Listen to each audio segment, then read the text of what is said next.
Oh, sorry about that, everybody. Pretty sure the stream's now up and back and going. My computer crashed entirely.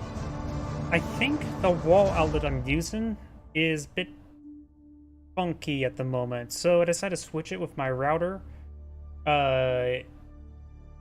wall outlet. Hopefully that makes it work a little bit better, but I think there's something wrong with the outlet itself. Please give me a moment to make sure everything's set on up and all that. Of course, everything else should be generally fine. And that game was such a good game. I hate the... The Roost player was going to win. He had such a strong position.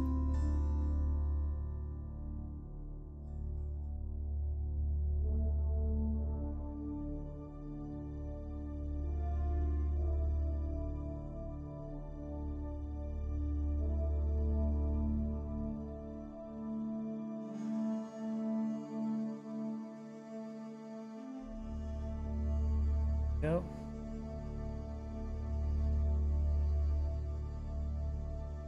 Let's see if this person has any replays.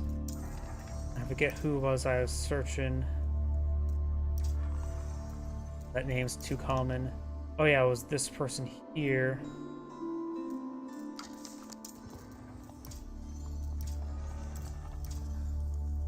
Nope, was not that person.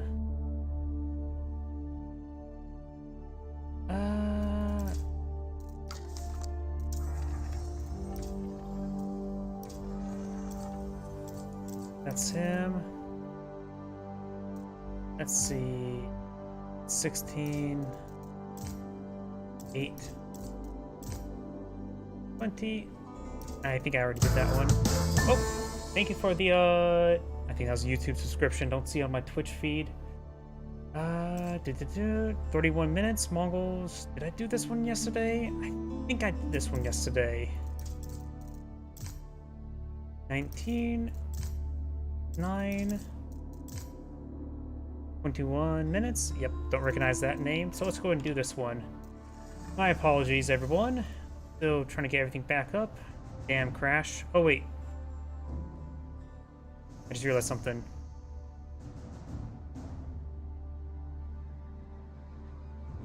I forgot to bring this up here.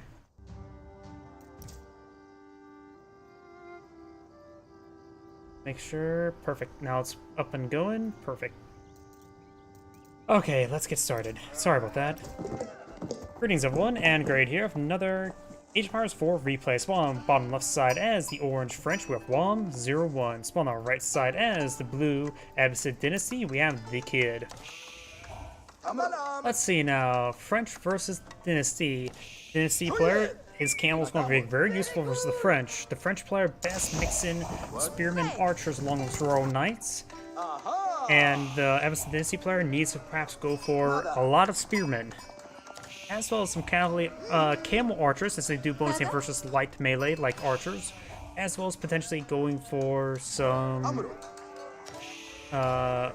archers as his own, potentially.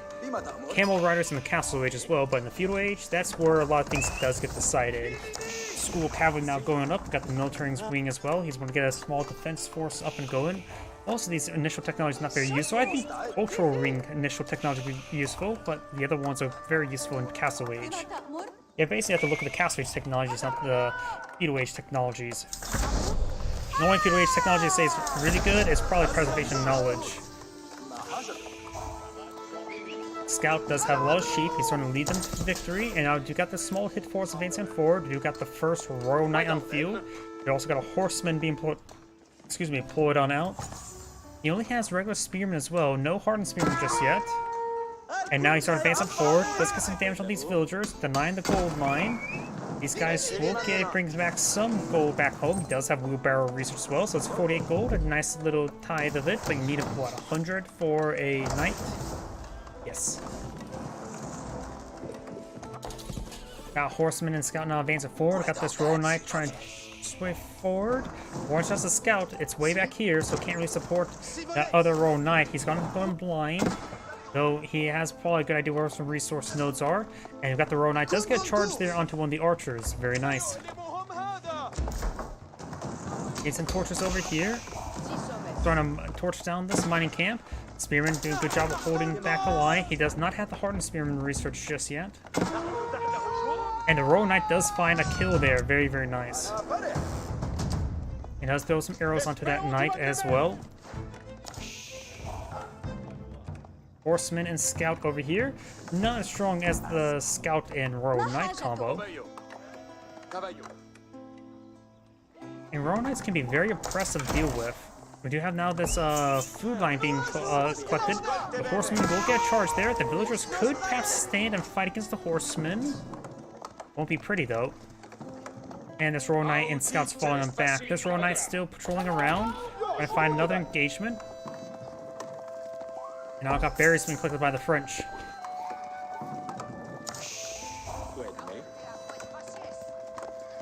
Archers pushing way forward. We do got enough of the mill being retasked.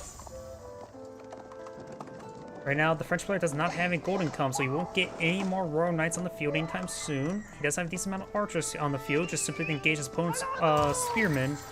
He can engage his archers with his knights if there's no stuff hitting them. And a scout does get a good swipe on the scout, because remember, scouts do bonus damage for scouts. They get plus 10. As well as plus 10 for siege. So if you just want to get something to take on siege, suicide on the siege, scouts could be a possibility. After all, who doesn't want to be use that axe? And these guys better run. That scout has a murderous looking gaze on himself with that axe. Now got the Royal Knight here engaging the spearman. Royal Knight does get the kill there, very nice, but he's very wounded. Chivalry is a little bit expensive. Was it 120? Is it 250 or 125 gold? It is 200 gold and 100, so you may want to get... Oh, does get a good kill there, very nice. Spearman will could get a stab, doesn't get the kill there. It does 28 damage per hit, but the free melee armor there would allow that Royal Knight to escape with 1 health. It's got a good number of archers here. Archers not exactly great versus horsemen, but they do okay. Let's get out some more French horsemen here to support the Royal Knight. And over here, this horseman will be shanked by a bunch of villagers.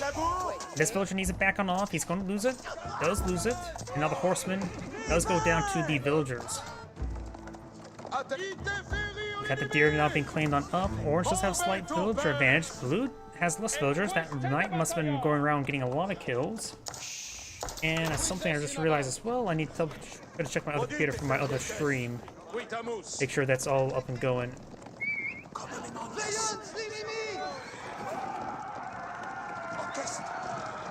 Horseman advancing on forward. Getting some damage right there.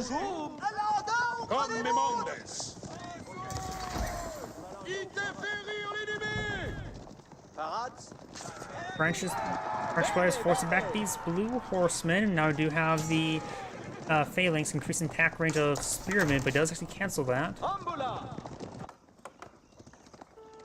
He does have the hardened spearman research now. And he does get some arrows on various of these deer, but it's sort of hurting them away a little bit. And deer are pretty stacked up right there. If he picks them all off, maybe pulling a mill there wouldn't be a half bad investment.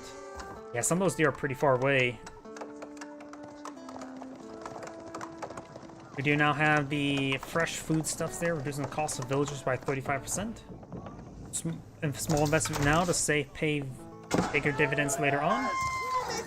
And that is the wolf going down. And maybe it's a good time for that. Oh, that Royal Knight doesn't have a whole lot of health. That's the wounded one. I was going to say he could perhaps take time and shank the boar. Horsemen advancing on forward. They could potentially find this freshly constructed town center. This map has a lot of vision blockers. Got a good number of horsemen here. 4 horsemen, 1 Royal Knight.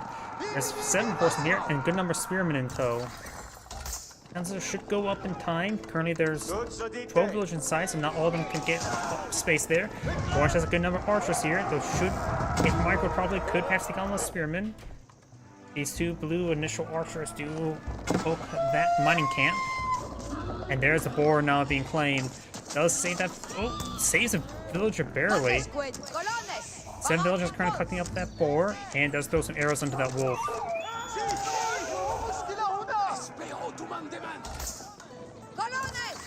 You can throw one more villager on that boar. Boar does collect pretty fast and does have, what, 2,000 food in its carcass? If the boar didn't want to be hunted, why is it made out of food? Made out of 2,000 food. We got an outpost here, very nice. Which probably maybe primarily meant for just spotting, not necessarily for protection of villagers. Not enough villagers nearby to warrant its protection. Yeah, I suppose there's one more now. But spotting into the bush line would not hurt the shrubbery. Ooh, this horseman will find these archers. We'll get some good damage onto him. And that horseman will clean up those archers, no problem. Got 8 horsemen, 7 spearmen now advancing on forward. What's going on?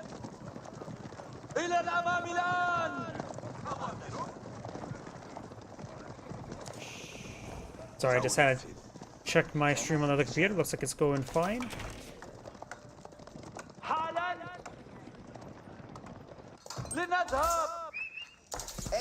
And he has pulled some of those villagers off a boar. What a bore. Sorry for all the horrible puns. I think my coworkers hate me for all the puns. Or they really enjoy it because they know they're stupid. They get a bit of a chuckle. Or make them just say, go away please. These horsemen are in pursuit. There's a large force here by blue. They do have a similar military size. There's the rest of Orange's army. It's a good number of archers here. There's a lot of spearmen. And you've got a good number of Royal Knights now here. They're charging forward as well. That wounded Royal Knight is still alive. Maybe a good idea to go for chivalry soon. Because after these prolonged engagements, getting the wounded ones just back, healing up passively would not hurt. Well, do the opposite of hurting, because it's gaining health. Right now, so far, blue has gone for no economic tax, with orange is now going for a double broad axe.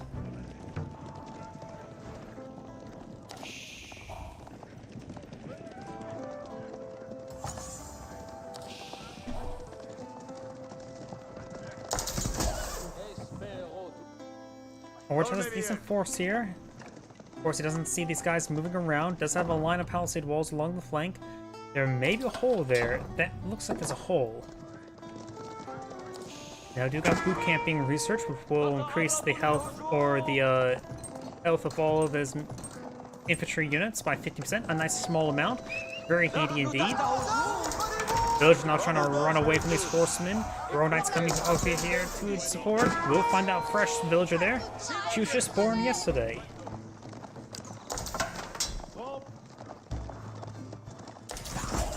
These forces advancing forward. This outpost currently has no upgrades. Does have 5 people on the inside.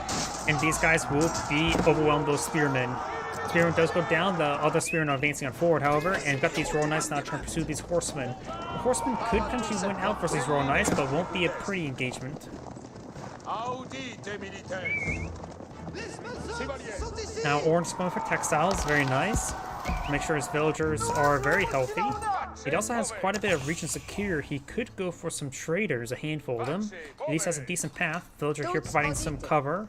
A little bit opening here, but everything everywhere else is plugged up.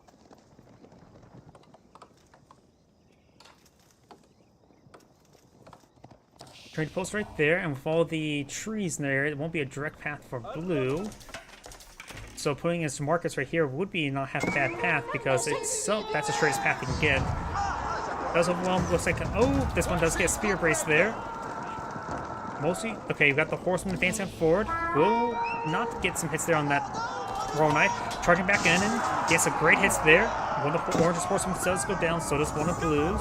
Now I got the phalanx being researched as well as some arrow slits somewhere over here.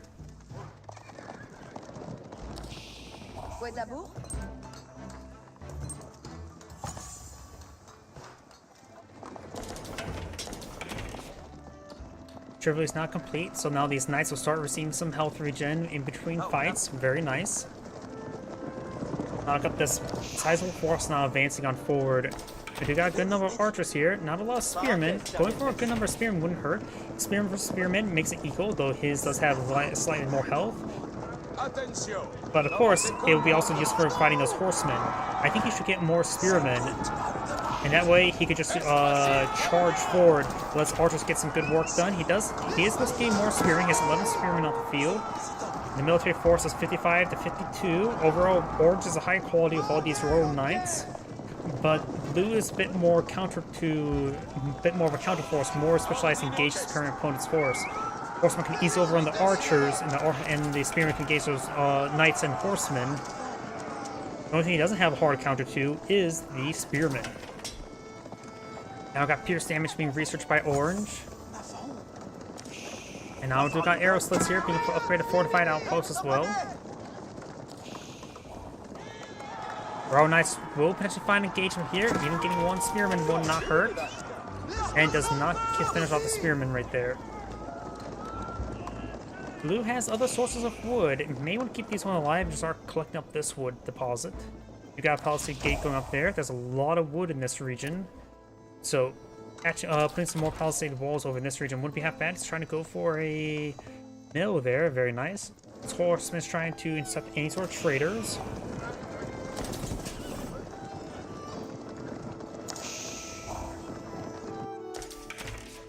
And now we've got the Royal Institute now being employed on the field. That will, of course, allow him access to some technologies early on, especially the Royal Bloodlines, a very powerful technology. Getting all his horsemen plus 35% health is significant.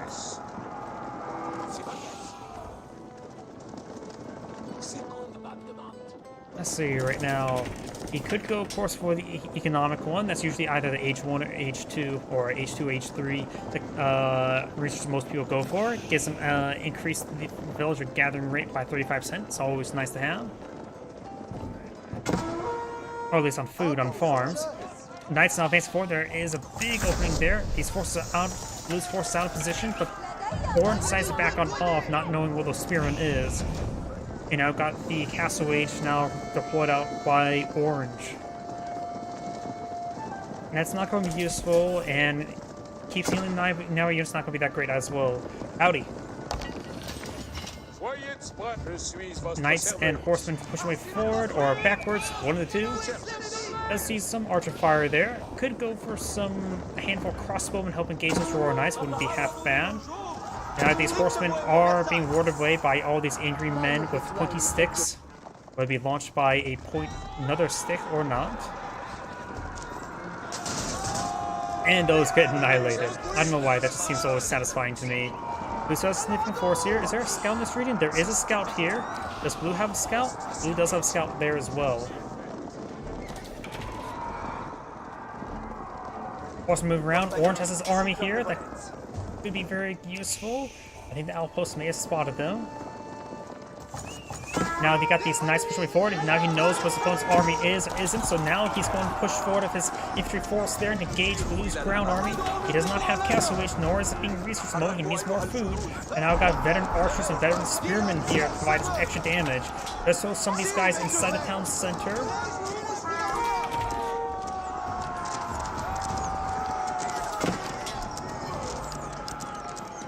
He's not going to take time to torch down the primary councilor. Has too much extra health there. Knights moving around. The village count is quite even. Royal Knights not pushing forward. They're veteran Royal Knights now. These guys, this technology advantage, quite nice. We'll need to pull out some camel riders probably at this current rate. Right now, we've got Royal Bloodlines on the build queue as well. That's going to be a massive problem for Blue. Blue needs to really deal with this force quite decisively, or else he will lose the game. He does have two councils here and a tower firing away. He does not have arrow slits onto the tower there. Blue's pushing forward, but getting a little bit stuck on a bit of a choke point there. Starting to break through the spearmen and archers. Doesn't reach the archers just yet. Orange is back there. Another good position there. Gives the Royal Knights push be in the front line. Spearmen getting some great damage there. Both the Royal Bloodlines, these guys have 310 health. That is a massive amount of health even for spearmen to get through. However, the town center is still firing away, getting some good damage on all these forces. Got some reinforcing archers here. And right now spending all of his food onto another military. So he's not going to be getting Castle Ages anytime soon. The horsemen charging forward, but there's just too many archers there. They're picking out these horsemen one at a time. Orange Scout will go down there, just down to archers there. Got a couple more Royal Knights push away forward. He does back off from these forces. He may want to get his town just garrison with any military force he has in the region. Horsemen receiving a nice volley there. These guys are now back collecting as well.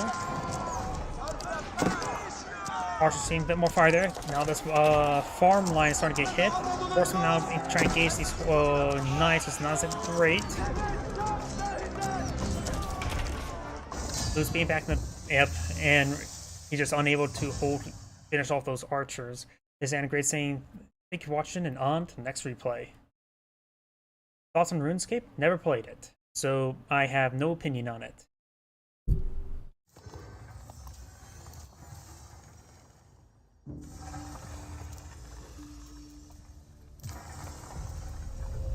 Not searching for games myself.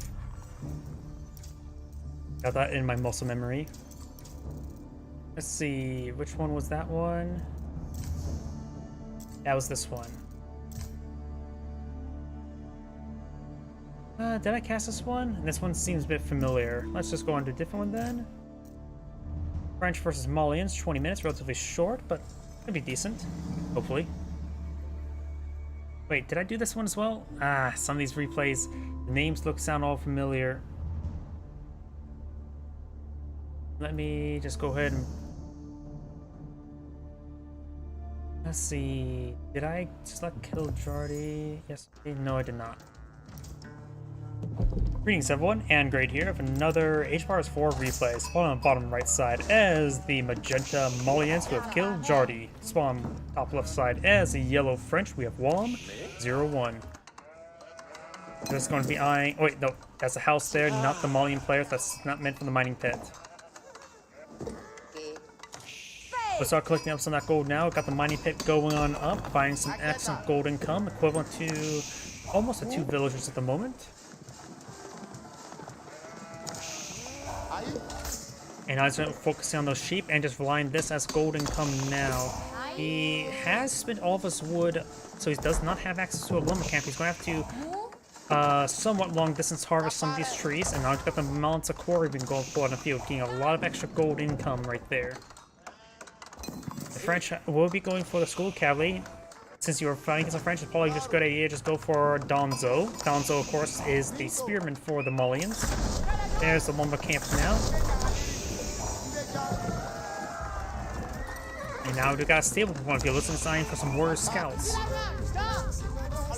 He could go for Sofas against the Royal Knights. I'm not sure who exactly wins versus Sofas versus Royal Knights.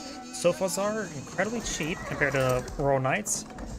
And he's going for the warrior scout upgrade. Let's see, Sofas are 120-60. Royal Knights are 140-100. So 40 less, 20 less. So they're 60 less. I don't think they'll... If that costs reduction, if you take them equal cost and resource against you, I think the Royal Knights will still do better.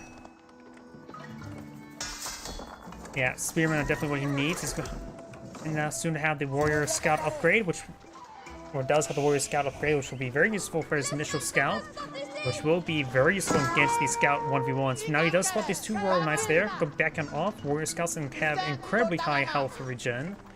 Got multiple Warrior Scouts now put on the field. They're an excellent raiding unit because they have their high health regen so high, and it's already up to full health there.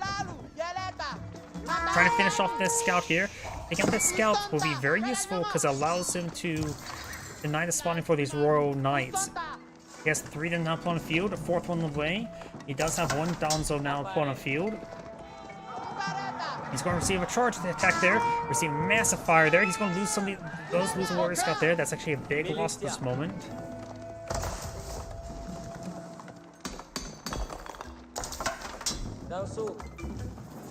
Looks like we do now have some cows being pulled out on the field, which collects the same rate as deer, which is, and they do hold 500 food each. We do now have wheelbarrow now being researched. Wheelbarrow will be useful for collecting up wood.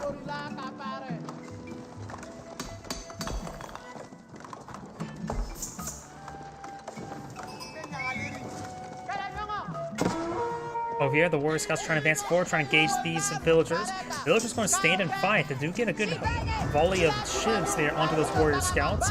and does receive a charge attack as well, but these guys will fall back. They will get some good health regen. Got a couple Donzos here, as well as Warrior Scouts. We have 2 Mills on the field. Mills can, of course, supply out these cows, and does kill up a bunch of cows there.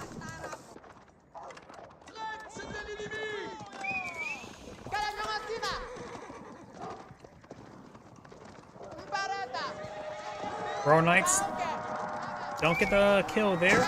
Warrior Scouts not charging forward. Got the couple of Donzos in this area. Does take up the scout immediately, but does lose a Warrior Scout. 2 Warrior Scouts are down. Zara Dago does get some bites on in. Does it going to be falling on back of these Warrior Scouts now?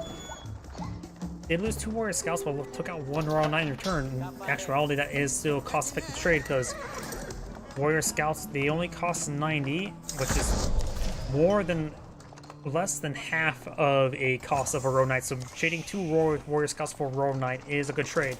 Plus, whatever damage he takes will be healed up with his other Warrior Scouts. While these Royal Knights do not have Shield yet. You have the Wild Man here.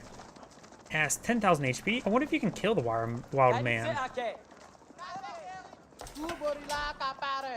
He also could go professional scouts and start grabbing some of these deer nearby. And not rely on the cows. Granted, cows are 90 gold, so they're relatively expensive. But of course, you can use your free gold to get them deployed on out. And looks like you don't have to stick around with the cast, since he's very experienced with the wild mate. And there we go.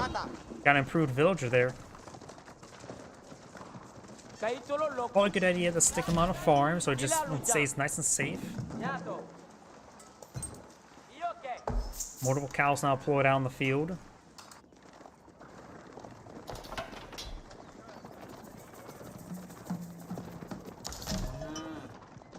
Oh, yep, and it looks like I don't have Twitch up. Oops, I didn't mean to close that out all the way. Also, sure, I want not Twitch, Rumble up. Having Rumble up will allow me to see the comments, since I can't see the comments in that little chat box you see to my left.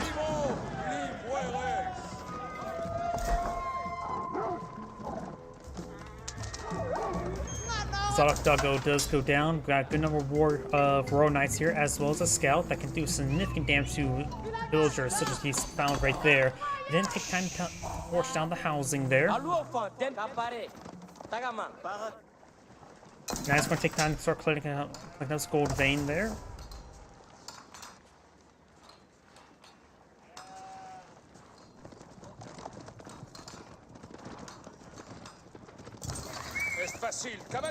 Villagers starting to receive some damage. Start to run away. There's not enough space for villagers for all these villagers, but sometimes not a good idea to charge on in and start trying to pick off units. Chivalry upgrades on the way, which will give some great health regen for all these knights. Now it's going for a line of palisade walls there. Very nice.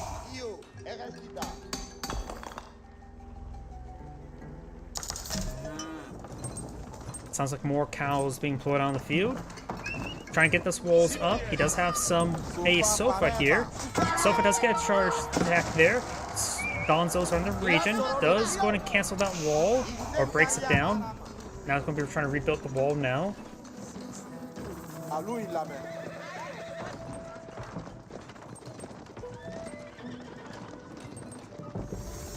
And now we do have the Falmbia garrison being pulled on the field. I only ever see the Falmbia garrison. What is the other landmark? I can't think what it is. And I can't exactly click on this button in order to see it. So he does throw some javelins there, get some damage there on these Royal Knights. Also got a number of Sofas in this region as well. Does get an attack there. Good charge attack. Warriors, Donzos are advancing forward to see some archer hits there, so he's sort of mixing some archers. Royal Knights, they should start health regenerating relatively soon. Archers falling back. Got a line of palisade walls right there. May want to go for some more. And now do have this wolf gnawing on that villager, trying to I'm not sure what he's trying to do. Is he trying to get out trade route?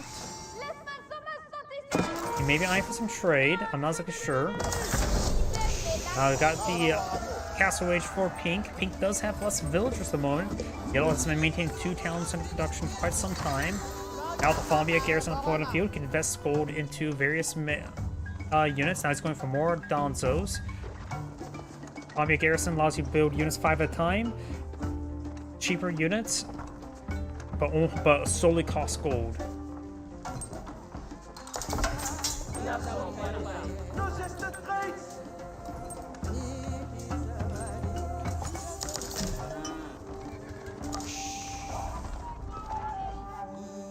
Here over here have not been collected. Just gonna maintain passive gold generation from this mining pit, 102 per minute. It's equivalent to a little over 2 villagers. Royal Knights and Scouts starting to advance on forward over here. Magenta's now on to hit these villagers who are trying to claim that boar. Boar has hardly been touched. Veteran Warrior Scouts now charging forward. Does get one of those villagers there with the javelin throws. Does pick off another villager there. And now these veteran Donzo are going to be eyeing to torch down this outpost. Single archer advancing forward. Yellow's Royal Knights are right here. He needs more Donzo. The upgrades on the Falmbia Garrison are not only does not cost only gold. And these veteran Donzo will be overwhelmed. Got another round of veteran Donzo in the build queue. And he needs me to fall back this force. It's on advancing forward. Yellow does have a wave of defensive archers there. Does force back the Royal Knights there. He could push a bit farther forward, but it will be costly victory. Villagers need to be tasked back on those cows.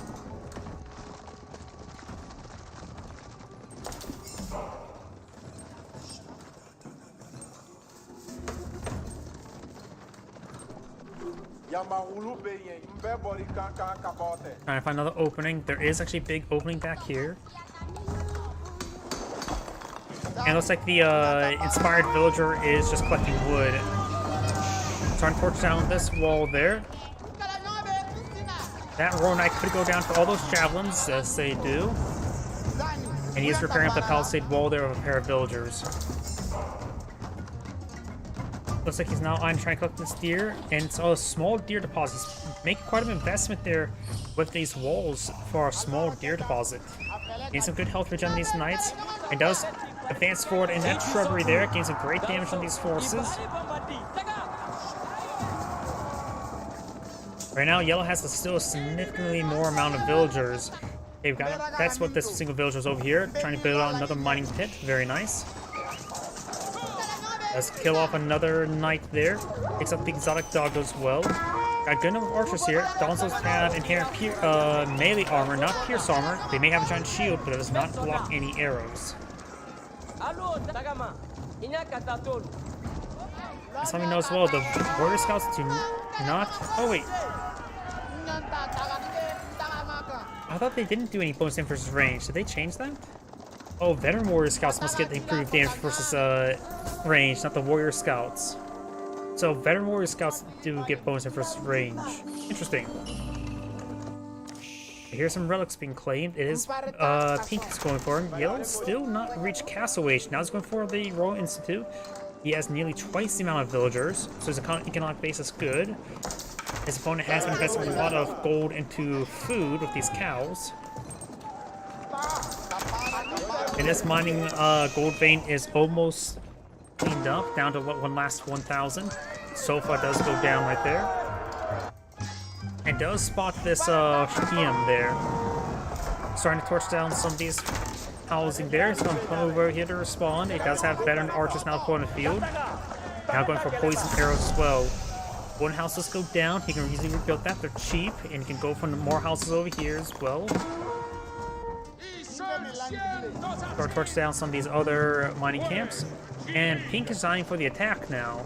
It's not going for Magenta. Magenta, he needs more villager production. His free gold is paying dividends, but it's not paying enough dividends now.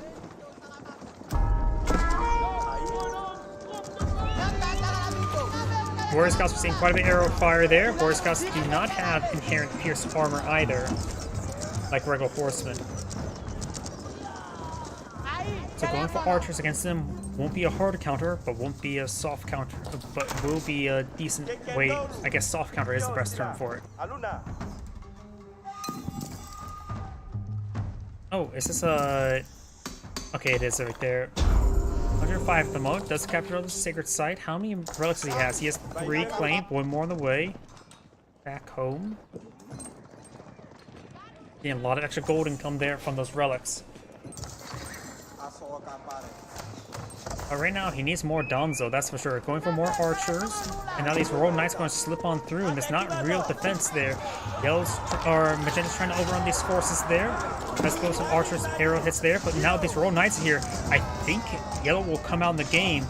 Magenta's not pushing forward, and now he's going to lose a large number of these villagers here, and he can't be losing these villagers. He's down to 35 to 93. Poison Archers getting some arrows on here. Sofa's trying to stop these Royal Knights. More of these villagers starting to go on down, and now these Royal Knights are taking over everything. Does lose the improved villager there, which is another 3 villagers down. Does take out some of these villagers here, but I think these Royal get a line of Donzos here. They weren't properly engaging at first. These archers getting overwhelmed by the Veteran Knight. Will receive a lot of poison damage.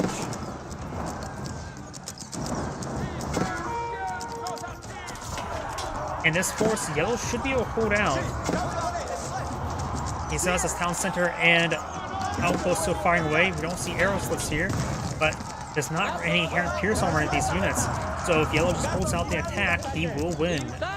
Pink's now down, Magenta's now down 29 versus 92. They still have a lot of gold income there. He has 1 Sacred Site. Sacred Sites do provide 125 gold per minute. And will gun down, or torch down this town center right there. These other villagers will be running away, but Yellow does hold. And he will hold fine. And these Royal Knights are trivially topping off their health before the next engagement. Pink's arm, Magenta's army is now down. Doesn't have a whole lot of military at the moment. He's going for more archers. He needs Donzos, honestly. Trying to torch down some extra gold income. The Mauling player still has plenty of food and wood income, but is lacking, not wood, plenty of food and gold income, but lacking wood and stone. Do now have the Royal Bloodlines being researched, giving these guys extra health. Even then, Donzos will have trouble healing them. Trying to decapture that point, the Yim does escape out of there. Sofa's trying to get some damage there. Fire some arrows, poison archers. And now I got Yellow's archers now in the mix as well. And Magenta's back out of the game as well. He just didn't get enough villagers out compared to his opponent. Yellow just started pumping out villagers, and he did fine. This and Grade saying, thank you for watching, and on to the next replay.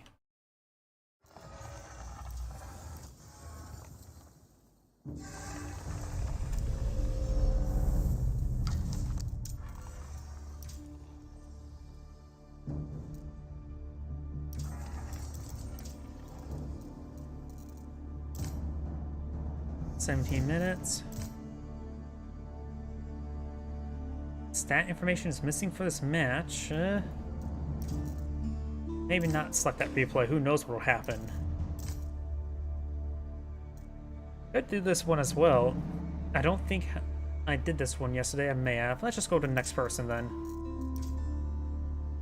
Some of those replays just start a little bit too similar.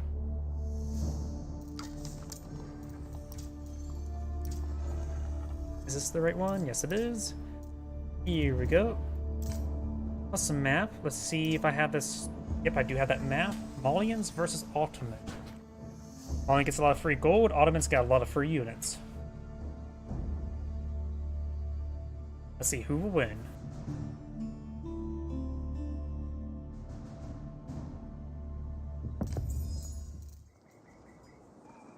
Greetings everyone, and great here for another HBars 4 replay. Spawn on the top or bottom right side as the Cyan Ottomans, we have PTA.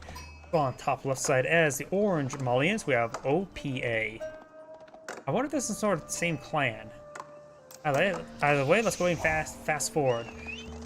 Malians versus Ottoman. Ottoman gets known for a lot of free units, and Malians get a lot of free gold. And there's actually 3 safe gold deposits in the back line, so those mining pits can be put out a bit safer. And then he can best go forward and try to collect them up with his villagers on the front line. So there should be a lot of opportunity for the Malian player to get a lot of free gold and sustain it without it being really harassed or raid. If you also want some extra wood income early on to get them up and going, that would be good. Oh, we got a toll outpost? That had to have been a mistake, right? Got the Monster Quarry, that's pretty standard. Got the Twin Minaret Murderess, pretty standard as well. Military school on the field, pretty standard. Got some spearmen here. But why is there a toll outpost here? He must be wanting to actually mainly collect the gold there. Because that does get his garrison there. That's why he probably went for the gold. It looks like he is out of range. Got the feudal age now research at both sides. Got the stable now being put on field. It's going for warrior scouts. Starting to torch down this house. House may be repaired on up. No, tool outpost does not act as a item to improve the gold income of the mining pit. But later on, if he wants to go, no, the market's over here, so be more useful to place him more over here if he wants to try to get the trade up and going.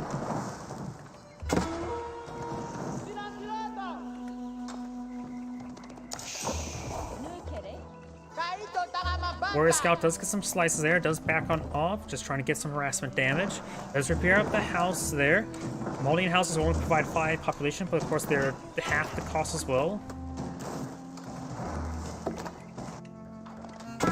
And now it's trying to shank this Spearman. Spearman does do spear damage, but the Warrior Scout has very good health regen, so he can just back off now. Right before he gets off another stab, and heal up very quickly. Additionally, he could advance forward. He could try getting the Professional Scout upgrade to grab these deer deposit.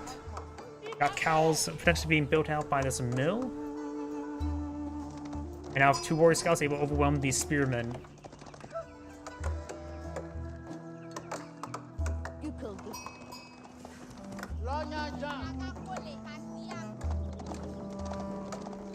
Warrior Scouts have both seen a bit damage there, but the health regen will toughen them up very quickly. We've got 2 military academies on the field trying to go for some paws, which are superior to Warrior Scouts in 1v1 situation. Warrior Scouts right now do not get bonus damage versus range. When they get their Veteran Royal Scout upgrade, then they get bonus damage versus range. At this point in time, going for archers and engage them wouldn't be half bad. And let's take a quick look and see what we heard there. He's gone for the Spawn 1 meta at the town center. Increase movement speed in the same formation by 15%.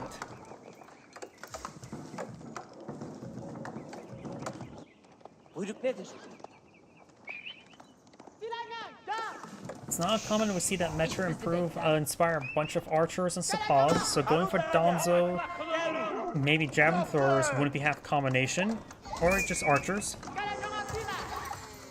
And he's going to take time to stab some of these deer with the Sepaw. Warrior Scouts charging forward, trying to pick off these individual spearmen. This scout needs to fall back. Does fall that one back.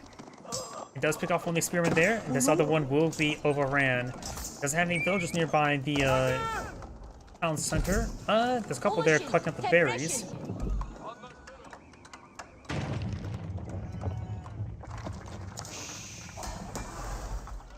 Blacksmith does improve the nearby production speed of these structures, so he gets even more free units at the moment. He just solely relying on the free units. He's now getting some stables out. Right now we've got 1 mining pit out in the field, second one being improvised, improved. So right now they're both providing about a little over 2 villagers production each. So he is getting about 3-4 villagers right there in gold production.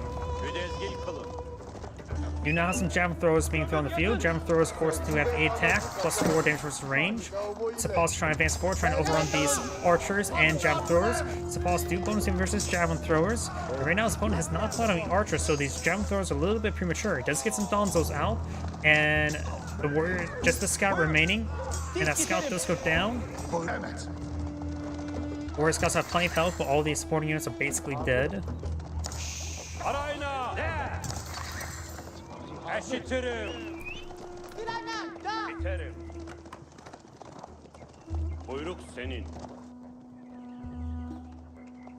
More forces being put up by Orange.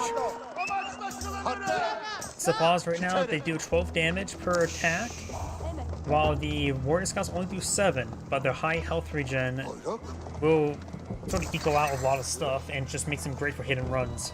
Of course, going for melee armor is going to be very effective versus Warrior Scouts since they have a weak attack. Do knock up the Slow-mo camp going on up.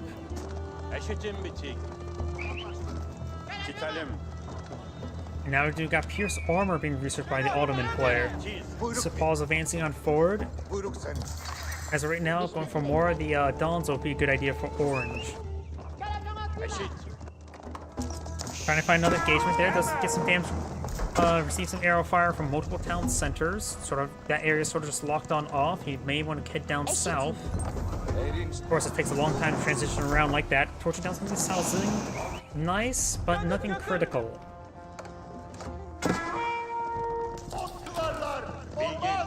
These forces are on back. This house will be torched down. That does not put him pop cap, but he still needs to get out some more now.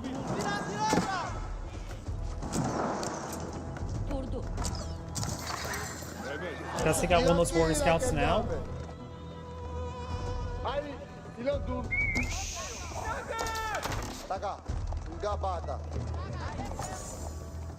This force here, small support force makeover ran. There's a lot of Sepoz in this region, even the Exotic Doggo to give me some damage on in. Does save that Sepoz there. Donzo trying to go for these archers. Donzo does go down there. Does lose all his infantry, and do got another doctrine selected. What's it called? Vizier. Or no, it has that available. It does immediately get the Imperial campus, getting another military school available.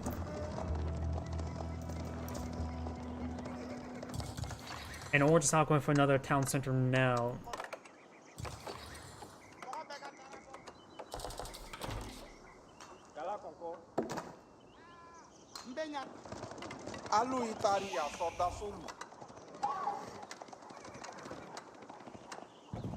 Over here, we got a line of walls going up for Cyan.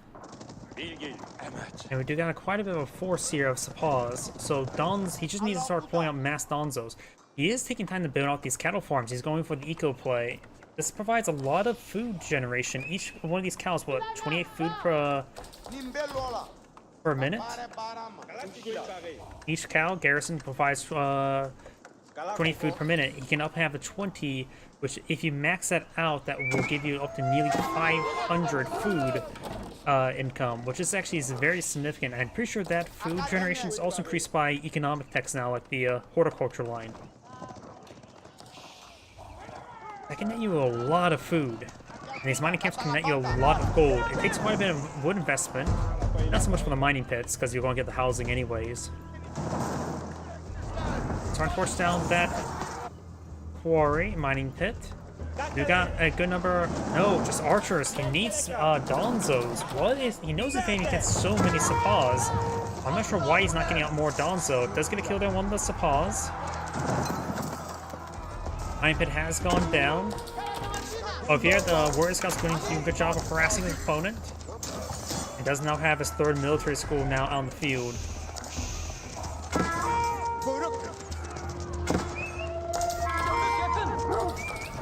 Got another food analysis going for a deer deposit there. Not satisfied with cow. Venison's quite delicious and has a lot less phantoms meat on its bones. Though granted, the whole thing about fat has been largely overblown. It's actually sugar you have to be careful of. He kills off the deer there, which is not a good spot for the killing off that deer. Currently has 3 cattle ranches. Make that actually 5. He needs 7 total. Couldn't they just make it so you get 21 cows maximum rather than just 20 cows? So it's a nice even number for these cattle ranches.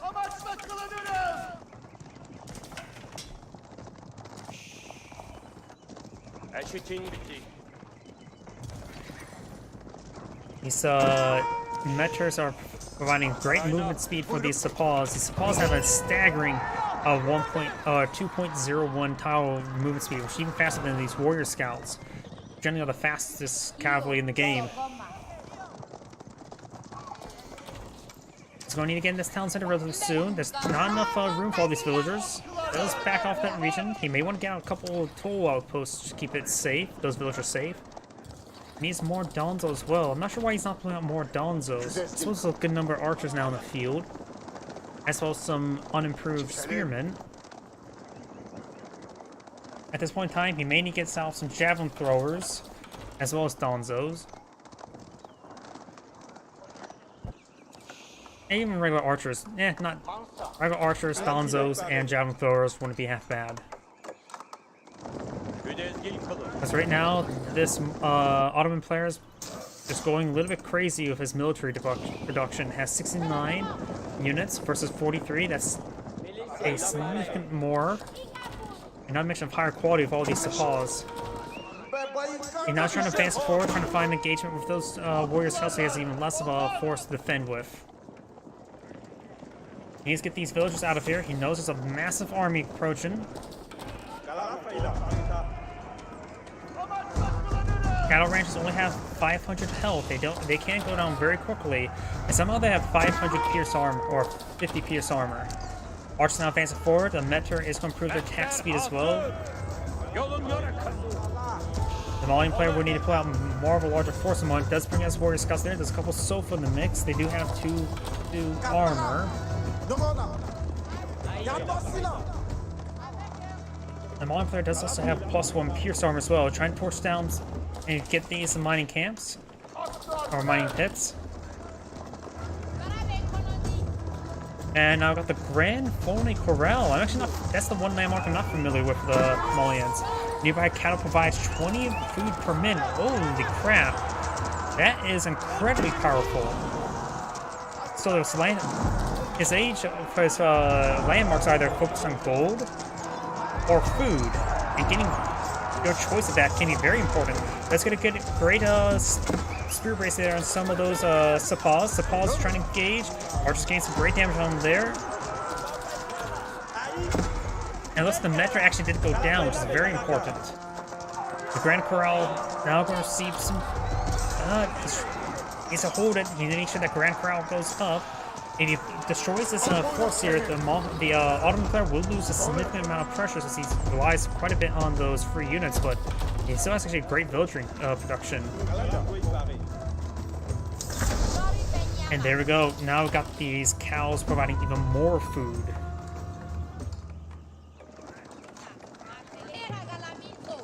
Right now, his food income is solely being provided by those cows. He's actually collecting some of these cows. Some of these villagers are idle.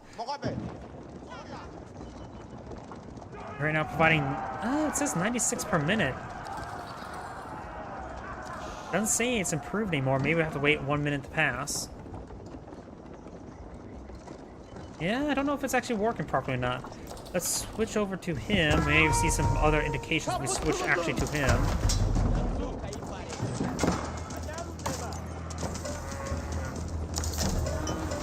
Batter Ram gains some great damage there on the cattle ranch. The cattle ranch has been set ablaze.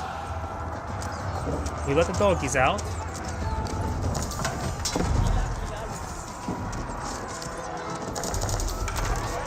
Cows are trying to run away. Cows are not inherently targeted. The side has a massive number of archers here. Holy crap. Town Center's firing away. Can throw some more into the town center. It'll be more effective than regular archers potentially. We do have actually veteran archers here. While the Ottoman player is still on age 2, so the veteran archers is a higher quality. But there's still a significantly more amount of archers here. It does focus on the Sofa. Town Center's firing away as well, which does have 7 damage per arrow, which I suppose is technically less than the veteran archers, but still a much safer position. Now we've got the Grand Corral being under siege. A number of these cattle ranches have gone down. The cows themselves still provide a good amount of food. So they're still being used there. They're still working. Now villagers being brought on off, trying to torch down some battery rams. Let's stop them now. Cattle ranches are still are rebuildable. The cows, of course, are also just expensive cattle ranches at an individual level. So unfortunately, hit those bannermen quite a bit with its archers. Right now, the Orange has a significantly less force here. Cyan has twice the amount of archers. I think some, however, a lot of them is reinforcements. Cows just are still in this area, so they still provide some good food income there. We've got some sofas in the mix, though. Those sofas are getting tied up on the pathing there.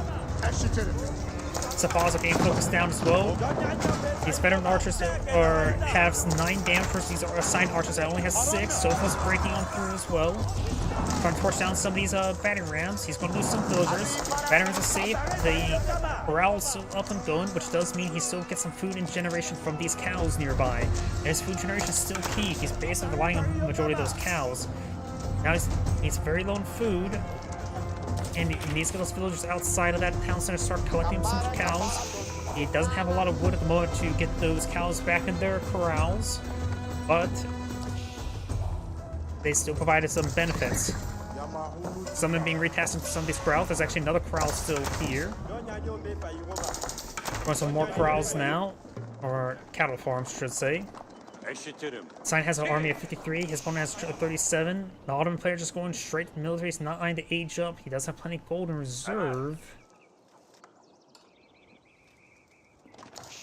If Orange is able to hold the line, while he does have less villagers, he does still have superior economy thanks to the cattle farms and the gold mines, which do add quite a bit. Each one of these farming pens will provide. Well, there's going to be a lot of cows providing food as well. Each one will provide, what's called, 58 food each, and also improved by the research like this.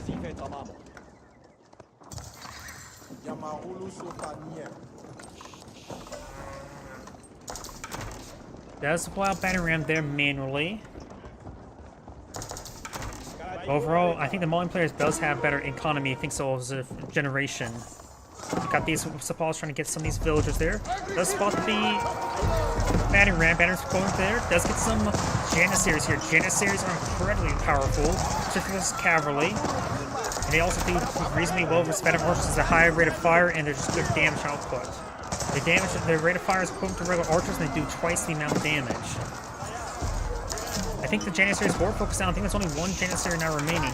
Orange just needs more military units in this region.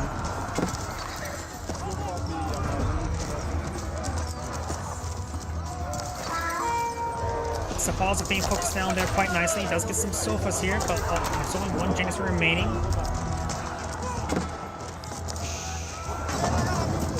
Orange is going straight for archers. We've got more Safals advancing forward. He's sub-stepping away. This town center could be garrisoned by some of these archers. Be safer than being outside. Corral has been repaired up a little bit, but not being battered down once again. Safals still being problematic. More sofas being put on field. They do have right now 5 pierce armor, and that makes it so the archers doing 1 damage each, but there's some folks firing there still be very useful. Villagers now coming forward trying to torch down some of these batter rams. Doesn't take time to pick off these cows. Does pick off one of the cows there. I wonder if this acts as a food drop-off. If it doesn't, then he may want to get a mill or go in this region and help collect up those cows. That's some valuable food right there. Another banner ram being put on the field. Yeah, let's get this cow inside that cattle farm for now, but it's only going to let the cows out again.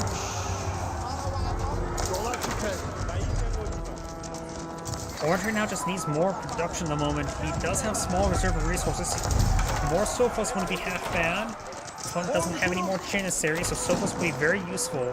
Let's take out those there. He does have a number of cows still loose. Going for a mill to collect up those cow carcasses. Very nice. Safals or archers focus on these sofas.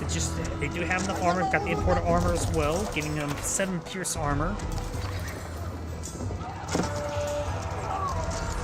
They do also have a good amount of melee armor as well. 5. Safals do 13 damage. You may want to let those sofas die against archers back and regroup with other forces. As we pull out a couple more cattle farms there, and you get those cattle inside. He's starting to he's starting to collect up those tipped cows. And blue, Sign has been very aggressive pushing them out, trying to collect up all the berries on the field. He is relying on on-field resources. He's not investing anything into farms as well. He does consume all that wood there. Oh, look at this. Look at the mini-map. Blue, I think, got sheeped out on wood. There's only this large wood deposit here. This one was sliced in half for some odd reason. This one is in the middle, while orange has, well, had plenty of wood on the side of the map. I think Sign sort of lost out on wood.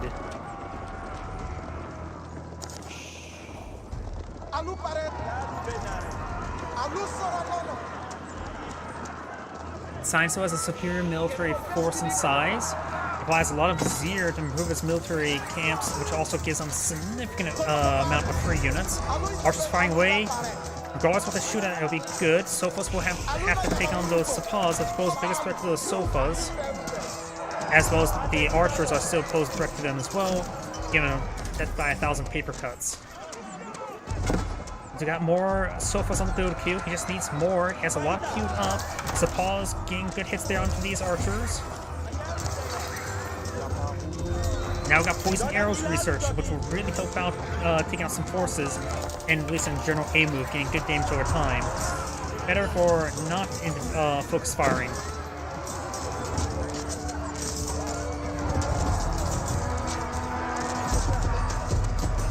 These archers getting some great damage right there. There's 39 there versus, I can't really select all the Sign archers. In fact, there's now less archers here. The Ottoman players are starting to really lose. The quality over quantity is really helping on the Malian players now, since he has Fennec archers versus standard archers. The age advantage is now starting to pay dividends for orange. Now, Sofas being upgraded quite significantly has been very useful as well. So I think Sign's starting to run out of steam now. He still has plenty of berries. Actually, no, he's running out of berries he's been collecting. He has not gotten any farms out, has he? And there you go, he just ran out of that gold, those other gold deposits, and the Malians' extra income from these mining camps also been very useful. It does pull out another township as well. Quite a bit of investment in the middle of all those engagements. Now, Sign's starting to lose a lot of his military, and the Malian players just held on thanks to the extra income. And it shows you how much those free units really panned out for the Ottoman player, because he was able to maintain such a large army because of those free units. Either way, that's Andgrade saying thank you for watching, and on to the next replay.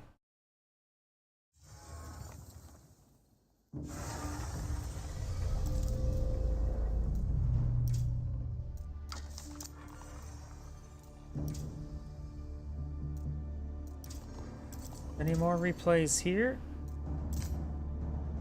16 minutes now. 20 minutes, we could do that one. 20 minutes, we could do that one. 20 minutes, we could do that one.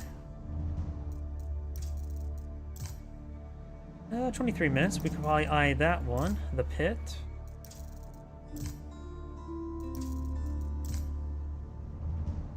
I think I did that one. Yeah, 26 is starting to get the last week, isn't it? See the pit. I don't recognize that name, so I don't think I've done this one. So let's go ahead and do this one. Yep, let me pull up Rumble over here to see any chats.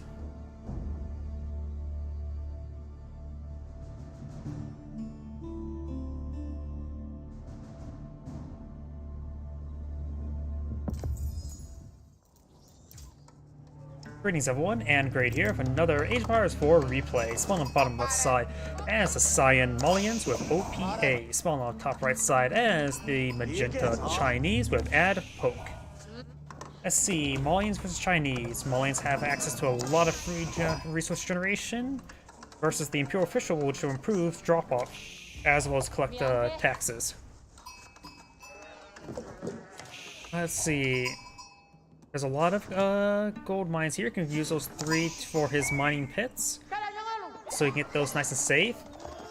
Looks like Magenta grabbed a lot of those sheep there. Going to lead them to victory, right? And not to their doom. We got the Monster Quarry now going on a field. Got this pit mine here as well. And we've got the Imperial Academy now going on up. So both players are going to age up. Likely we will see some Warrior Scouts deployed out nice and early to harass his opponent. His opponent could just deploy a Spearman to counter them. And now I've got the next age. Let's see. Don't see any military production structures for Cyan just yet. And Magenta's now a Tang Dynasty.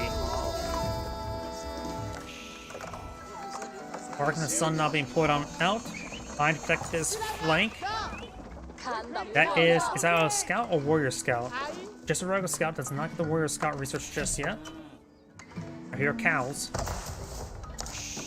You now have some cows being put on the field. He did not deploy them next to the mill, next to the berries, to collect those up as well.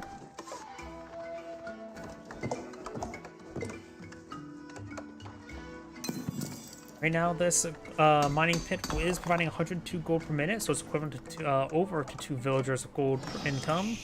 Very nice. And let's fast forward. Looks like those either side's relying for military. We've got a couple of dons up on the field. Chinese are a bit adaptable. They can go for Spearmen, Zinchnoos, and Horsemen. Zinchnoos will be very useful against most of Mauling composition right now, or in Javelin throwers. So maybe the Chinese player should eye for some Zinchnoos. Gonzos do have inherent melee armor, not pierce armor. You know, they have a giant shield. And that's the thing I would probably want to change.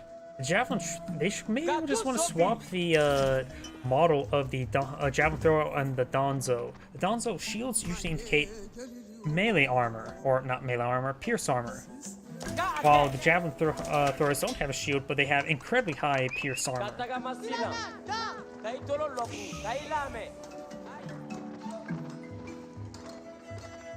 We're gonna have some Zinchnoos not being pulled on the field. Got 3 and 2. More Zinchnoos on the build queue now. Looks like it's going to eye for a 2-to-1 ratio of Zinchnoos to Spearmen. Very nice. Got archers here, which of course do bonus damage versus Spearmen. Zinchnoos, they don't do bonus damage, but just have high damage. So you do counter Zinchnoos by getting your own pierce armor. You can greatly improve your Zinchnoos by getting pierce damage, which will counter out each other. Of course, the Mauling player can deploy out some, what's it called? Sofas, which do have 2 inherent pierce armor to engage those units. Also got some cattle farms going up, very nice. He's going to invest in cows on the cattle farms. Each one does provide additional 28 food per minute. I'm pretty sure that does get improved by the food research tax, if I remember what the patch notes said. And looks like he's eyeing for stone income right now with the Monster Quarry. He's eyeing something there. Maybe just trying to get stone for... Maybe saving up for a castle keep. Maybe. Hard for me to say.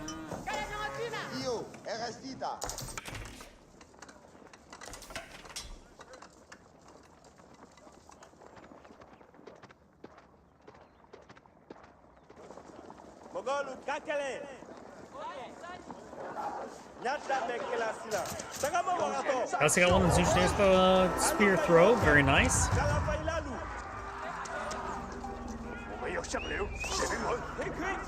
Gets some great damage there. Turns around, gets a good burst onto those Donzo. We do not have pierce armor being researched, nor pierce damage being researched. Looks like Magenta's eyeing for a couple more Zinchnoos. Does get a nice spear throw there. Get some good damage on those Donzos, ripping them apart. Spearman trying to hold the front line for the Zinchnoos. And it looks like Pink Spearman has gone down. He may just want to get more Spearmen out. And he is does deploy a mining pit right there. I personally would put the mining pit in the safer regions in the back, and then just have a regular mining camp here, just collect up the gold. Keep the mining pits nice and safe. Though if he attacks in this region, it can help stall his opponent. Right now, it's providing a staggering 140 gold per minute, which is equivalent. Each villager base gold collection rate is 45 per minute, so that is slightly over 3 villagers' gold income without economic tax, which is a significant amount. And the thing is, the mining pits, what? Mining pit's only 150, so you're basically getting 3 villages worth of wood value converted to food in gold income. And you could say like, oh, but you have to build houses around it. You're gonna build houses anyway. Just there's no real added cost by building houses around them because houses are houses. You're gonna build them no matter what. So might as well build them in an advantageous spot like that.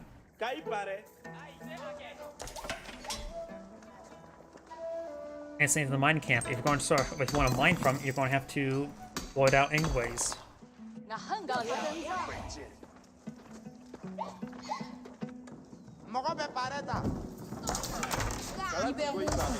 Monster Core has now been selected back on gold. I see a lot of stone consumed. You did that for town centers. Town centers, are, of course, are 350 stone. I always forget how much stone they are because since I play Mongols, you have to pay the inflated 900 wood for your town's extra town centers.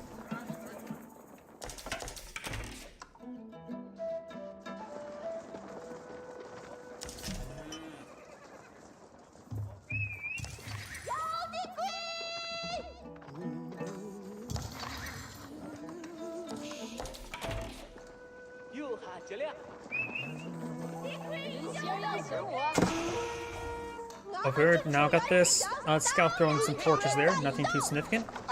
Science not advancing forward, let's get some good spear throws onto this scout here. Of course, scouts do have health regen, but they're not really a combat unit, so having them take a bit of hits is not a huge issue. There's only one warrior. Actually, just a scout. He has not gotten warrior scout research. He is not eyeing for warrior scouts. It is relatively cheap. It's like 90 food, right? Doesn't even cost gold.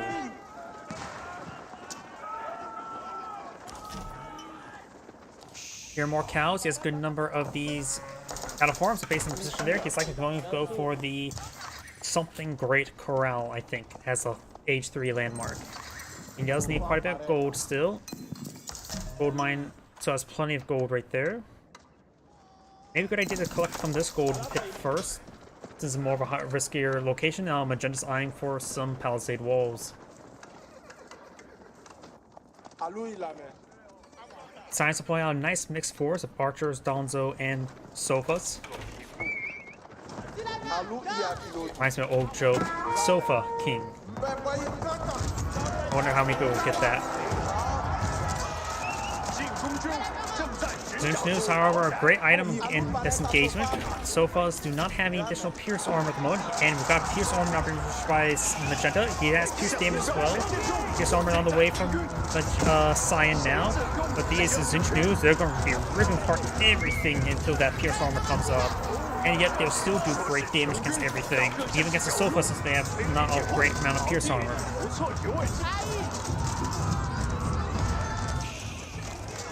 Though archers do have inherent higher range than crossbows. They have 5 tile range as opposed to Zinch News 4.5. So archers will get the first shot. But as they're winding up and winding down, they will receive a volley from the Zinch News. Sofas face forward. There's of course a hand cannoneer of the town center, provides some good fire support for Magenta. And Magenta does actually withdraw his units into the town center to let it fight out for him. Town center does, of course, have inherently 7 damage. And now I got the economic, food economic tech, along with the wood economic tech there. More farms out in the field. He has 8 cattle farms, which I think you only need 7, right? He may build an extra one, because this one may be too far away from the Great Corral that may get pulled up right there. After all, you can only get up to 20 cows, so 20 divided by 3 is 7. A little bit less than that, but still. And that's one thing I wish. Why can't it just be 21 cows, so get all these cattle farms nice, even?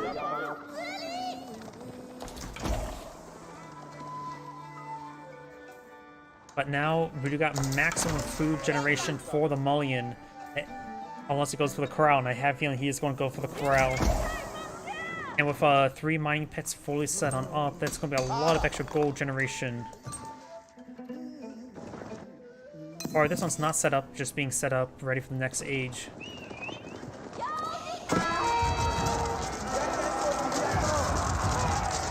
Got a good number of Zinchus here for defense. I don't think Simon can break through. Sofas are a good item versus this force. Magenta right now just needs more spearmen. Does get inside the town center, but not enough space for everything.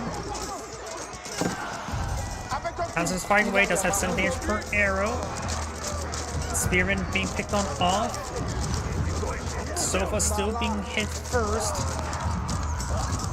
Oh, Zinchus are having trouble targeting there, getting body blocked by the Sofas. Magenta's front line is going to be broken through. Got some more defensive Zinchus here, and Townsend is now going to be ripping apart these archers. Gets some great damage there, and Zinchus does get some good damage from these archers as they fall back.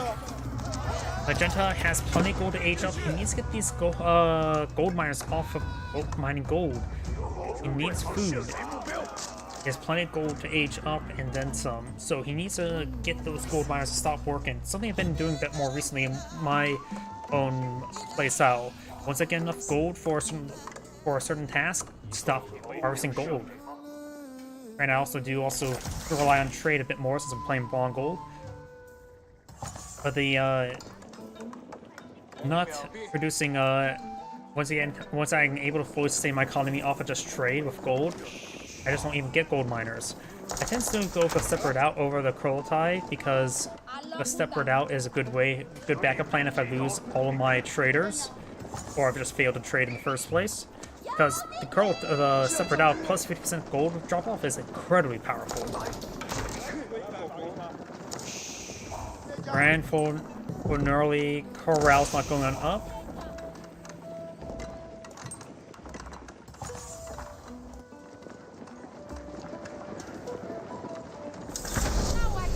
And now all these cows are providing some additional food.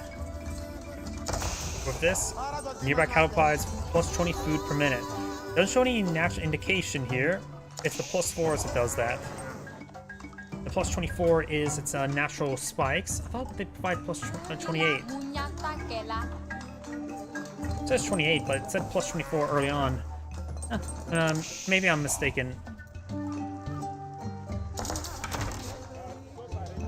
Do not got poison arrow being researched, as well as some other research, such as imported armor, increase the armor of Sofa by plus 2. Which make them very, very resilient, especially for Zinchus. Zinchus will only ever do 1 damage for them against them, basically, for them point on. Poison arrows not being researched as well as more pierce armor. Since he's fighting against Zinchus, he's going to overdo it on pierce armor, which is probably a good idea. Mining pit's now up and going. Archers advance forward, getting some good damage there. Sofa's also advancing forward, trying to get some good damage on these forces. He does go and force him back. He does have a good defense position here. But overall, he needs something to break through those archers. Mangonels. He needs mangonels. Speaking about siege weapons, now we do got some batter rams on the field.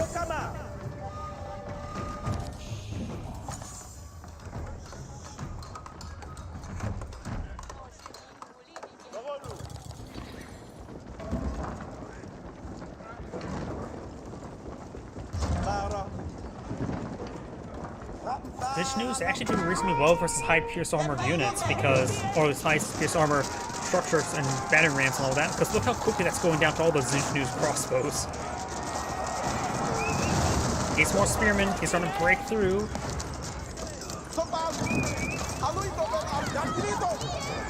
Got some more Zinchus advance forward. That's the veteran Zinchus. They have right now 7 damage. The veteran Sofas have 7 pierce armor, so they only take 1 damage each per arrow from Zinchus.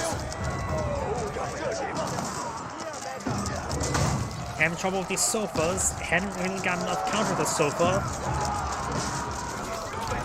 He needs a nest of bees. Astronomical for clock tower. He is one clock tower nest of bees. It's way over here though. It's starting to get some graners up and going. Council now being battered down. I think it's going to be the end of the game. He's going to lose his primary town center. He has less villagers in his opponent, as well as he has less of the free resources. Right now his economy is severely low. Does have another defensive line of palisade walls there to protect this wood line. Very nice.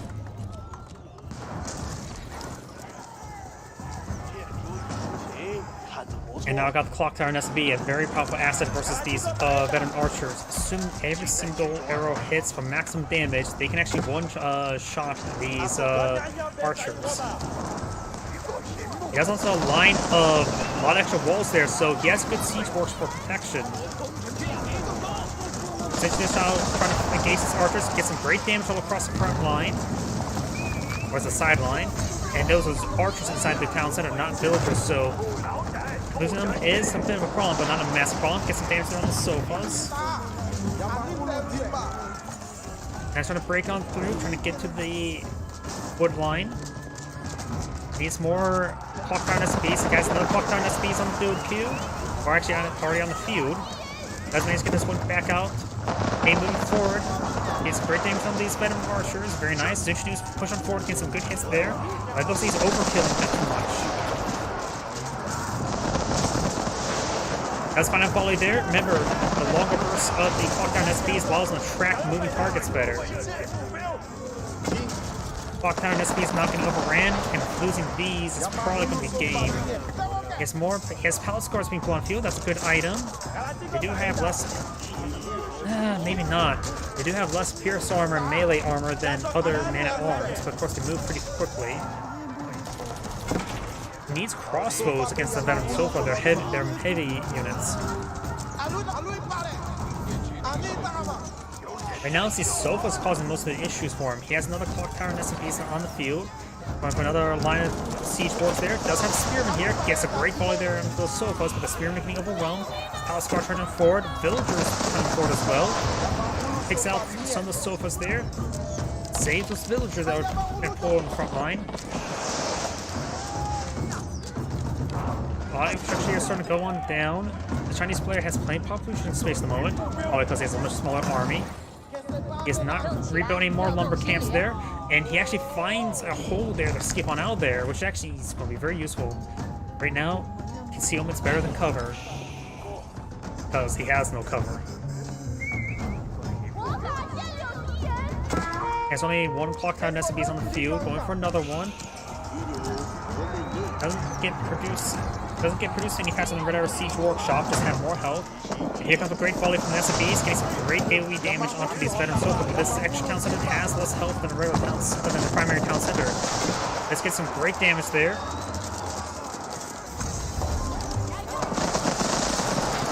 It's great damage there on the Sofas, but simply he just getting overwhelmed, unable to rebuild.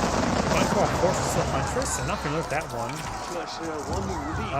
Where's that being built? Oh, it's being built right there. Axel Keep. Engineers a landmark, enter stealth for 30 seconds. So it's a stealth landmark. Interesting. By the way, this is Android saying, think of watching and on to the next replay.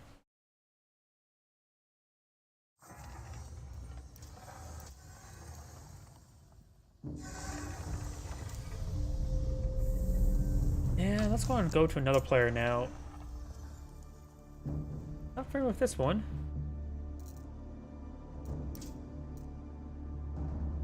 Huh.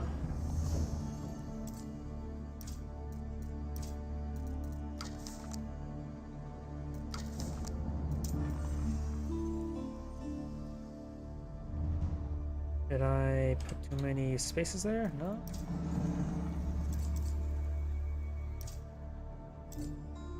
Oh! That's why I got confused. You can see the ranking symbol, but it's at 143. So it got reset somehow? Weird. All these are 2v2s, and I don't really cast 2v2s. Not at the moment, at least.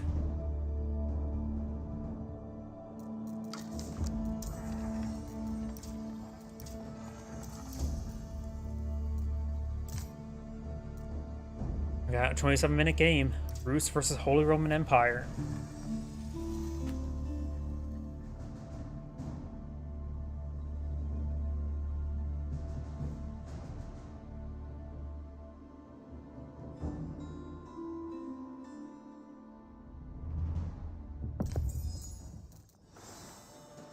Greetings everyone, and Great here with another H-Powers 4 replay. Small on top right side as the Magenta Holy Roman Empire, we have Valder 1902.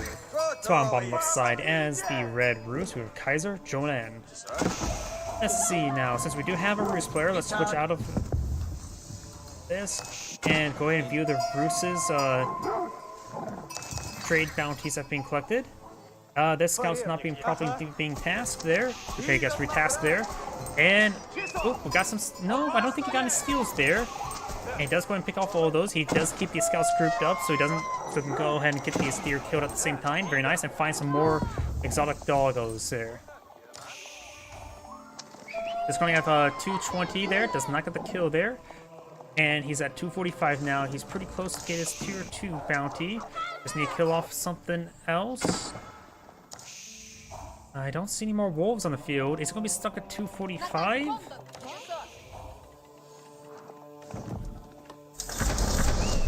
And he may actually be stuck at 245, just ever so short, so it's definitely probably a good idea to go high trade house. Let's find the Kremlin there. And let's go ahead and switch back out. We do have now the Akin Chapel now pulled a field, collecting up some stone there, signing for a second town center soon. Red Scout is scouting around. We don't see a fast castle build for the Holy Roman Empire. He's eyeing for just second town center and more eco. And right now the Roost player is not eyeing for eco either. Right now the Roost player can apply the early knights, while we do also have early man-at-arms for the Holy Roman Empire. If the Roost player starts deploying out these early knights, well, just a good idea, just go for some spearmen. Scouts, looks like Red Scout will take out Magenta Scout, give enough time. And now got another town center being plotted right there. Redeploys it right there. Go get that deer deposit nice and secure. And right now the Holy Roman Empire player is blowing up this second town center next to a deer deposit as well. Akin Chapel's in position.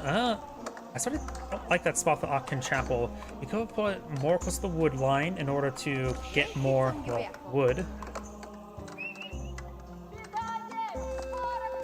Does have plenty of space for the farms though. That's good. Does find the boar there, so now does definitely have tier 2 bounty. And I'll be collecting on up. Very, very nice. The bounty. Did it affect all villager food gathering rate? Yes, it does, including boar, so he will collect that boar very, very quickly. Relatively for boar. Because after all, each boar does have 2,000 food in it.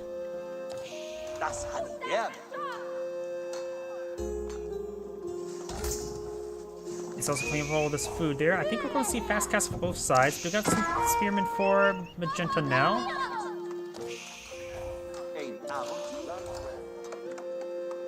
We got now these unupgraded spearmen pushing way forward. Now he's getting the hardened spearman research.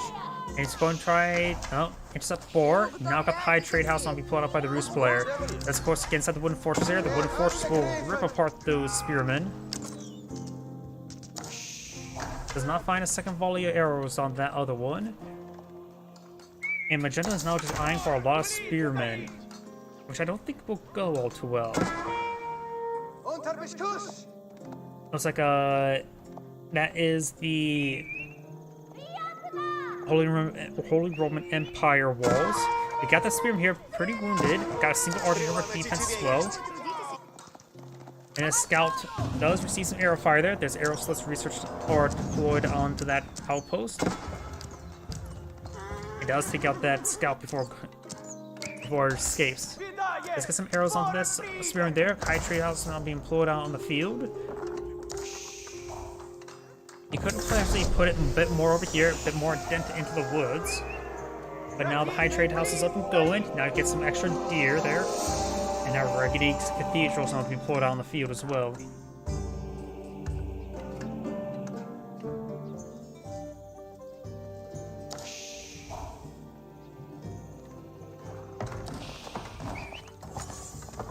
We see a monastery deployed on the field, but do not see a monastery at the moment. Now we have the cathedral's halfway built. Scout will interrupt the deployment of these walls. Magenta Scout is too low, wounded to engage the Red Scout.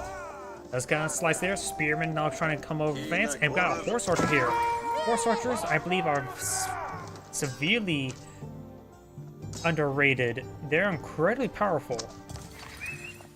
They do have They do have 12 base damage, which hits much harder than a regular archer. Spearman, however, does do good damage to them, but he can always just run away. Picks up that Spearman now. Horse archers also cost wood and not, what's it called? Gold. So they're relatively cheap if you want to spear your gold. Horse archers gain some good damage here.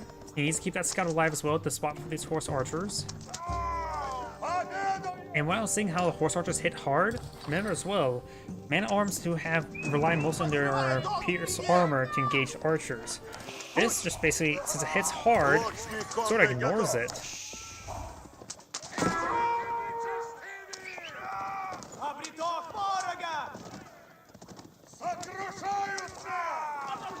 Takes out that archer there.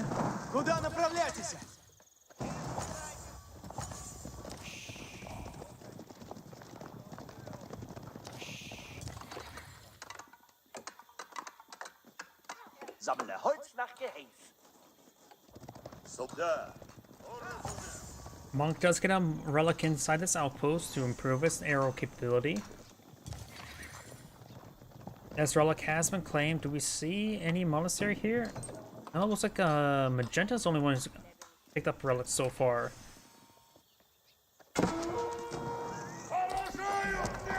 Horse archers does see some fire there. That one does go down. Horse archers do not have inherent armor, but they can be improved by Boyar's Fortitude. We do now have a warrior monk on the field. So claim some of these relics. Red or Magenta only has 2 at the moment. Got this one still encased. This one over here is easy for Red to grab. So Red maybe will grab 3. Magenta maybe will grab this one.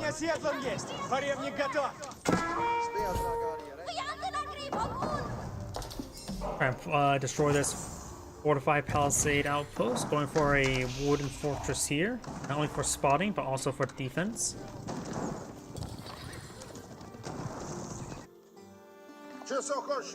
And the War Monk does not find that relic there.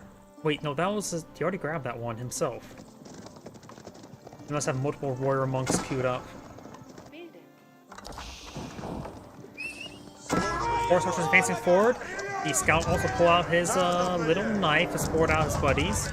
And the scout will go down. That's actually a big problem there. Remember, the power does get increased range thanks to the fact that there's a relic inside. Let's find some arrows there. He's going to have to go around the dangerous, go near that fortress there, or outpost there. A couple spear in the mix as well. Find some volleys down these villagers. Without, he does have textiles, and these archers do hit 12 each, so he's going to need 6. No, he will need 7 in order to one-shot villagers. He does have 7 there. Make that 6 now, thanks to the spearmen.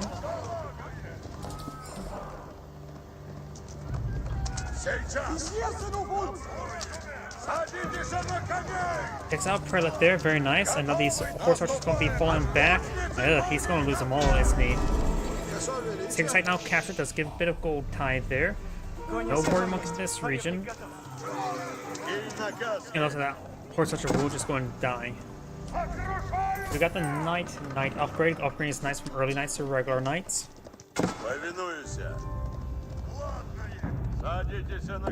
Let me just go into alt tab so I can bring up Rumble so I can see any comments there.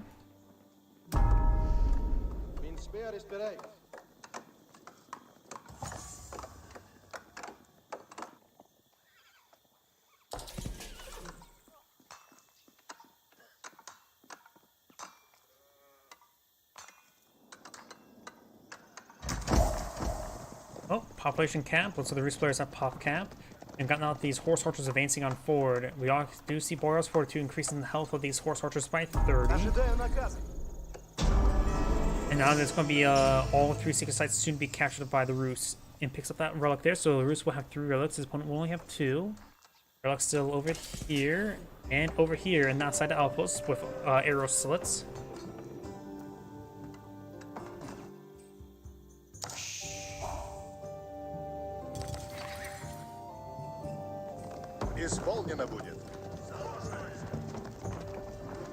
We've got a massive wave of militia now advancing forward.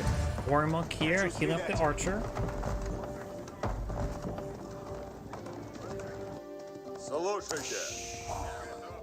We do not have the devoteness.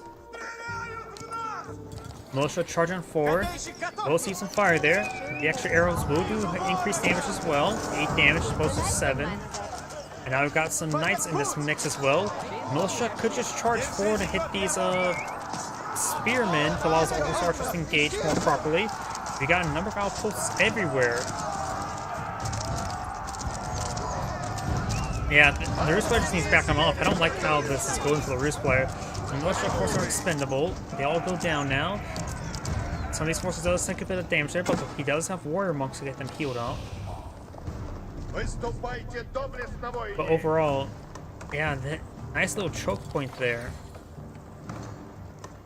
Knockin' Chapel is also improving a lot of these nearby villagers' food collection rate as well.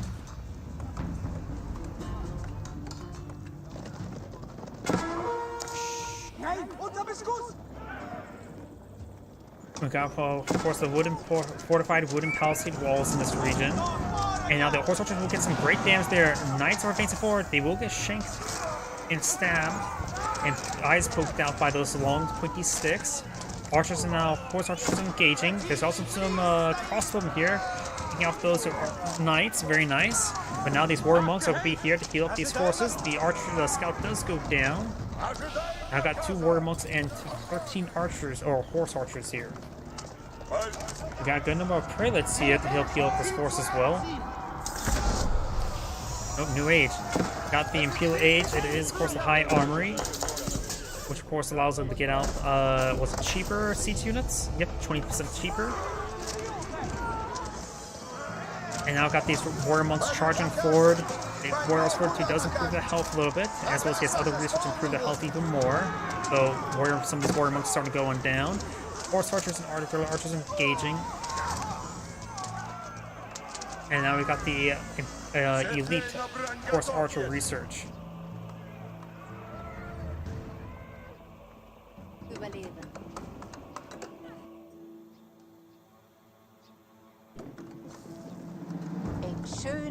We got a Mangonel here. Mangonels could be decent versus horse archers. I really don't know how effective Mangonels are versus horse archers. Got some more knights being pulled on the field, and now some line of Streltsy as well.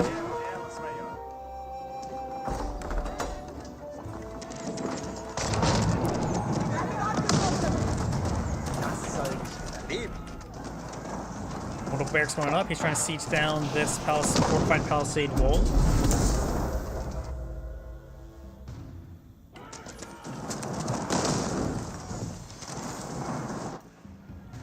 He's going for another wooden fortress here. This wooden fortress has not been improved the castle watch at the moment.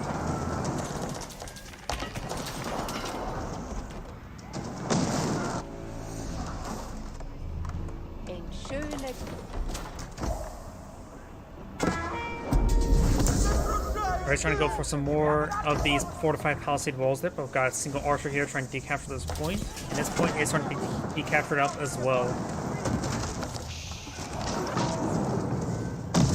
Right does have a superior number of villages at the moment, a small margin of it.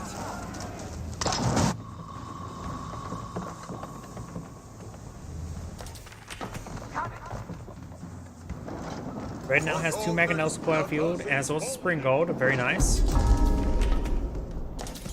And it looks like Pink or Magenda's now eyeing for the 2-handed weapons research. He does have 2 man-armors on the field, 3 more on the build queue. And he does not have blunt weapons researched. Got more palisade walls going up. That does deny him access to this gold income if he does not build a gate over there. I got these warrior monks and warrior monk, knight, and a horse archer there.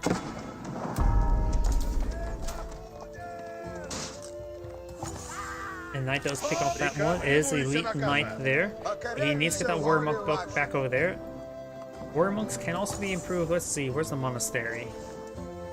I'm gonna point out something. If he goes with the Abbey, the warrior monk has a research there and also increases the health of the warrior monk, as well as barring piety. Mangonels do find a great volley there. They have more research there to make the Warrior Monks even more healthy. Along with Bloodlines, the Warrior Monks can be very, very healthy. Of course, they do cost quite a bit of gold.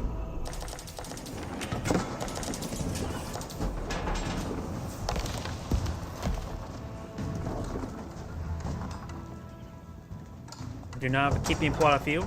Looks like Red is trying to secure up this gold deposit now. He does have a bombard deployed on the field. I'm going for more bombards as well as mangonels. High armory. What research has he got from it? Just that? Nothing at the moment. Increase spring gold range by 1 or by half. Decrease ram damage and give him health regen. Set up and tear down mangonels are near instantaneous, which is very powerful. As well as also increases bombard damage. Red has a significantly heavy force here. And these are archers. He's trying to go for a keep here. Mangonels does find some good volleys there. He has 3 mangonels at the moment. Finds good damage there onto those knights. Okay, I've got some men-at-arms here. Trying to torch down some structures. Let's take out one of those mangonels there. Very nice. Men-at-arms still trying to torch down this fresh siege workshop there. Let's spot the bombard there, and now got the Palace of Swabia being put up by Magenta. That'll help them get more villagers out, as well as deploy out any lost ones. Mangonel fires are volleyed there. Mangonels do naturally outrange castles. They have a castle with a range of 8, while Mangonels have a range of 9. Though the Spring Gold emplacements also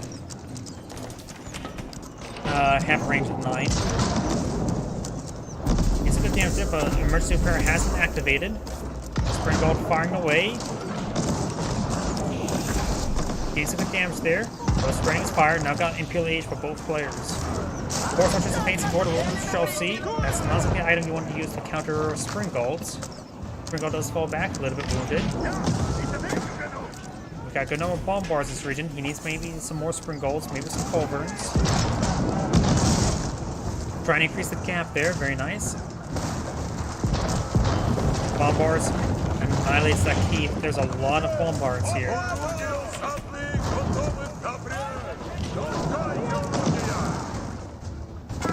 And I'm still trying to hack apart some of these units.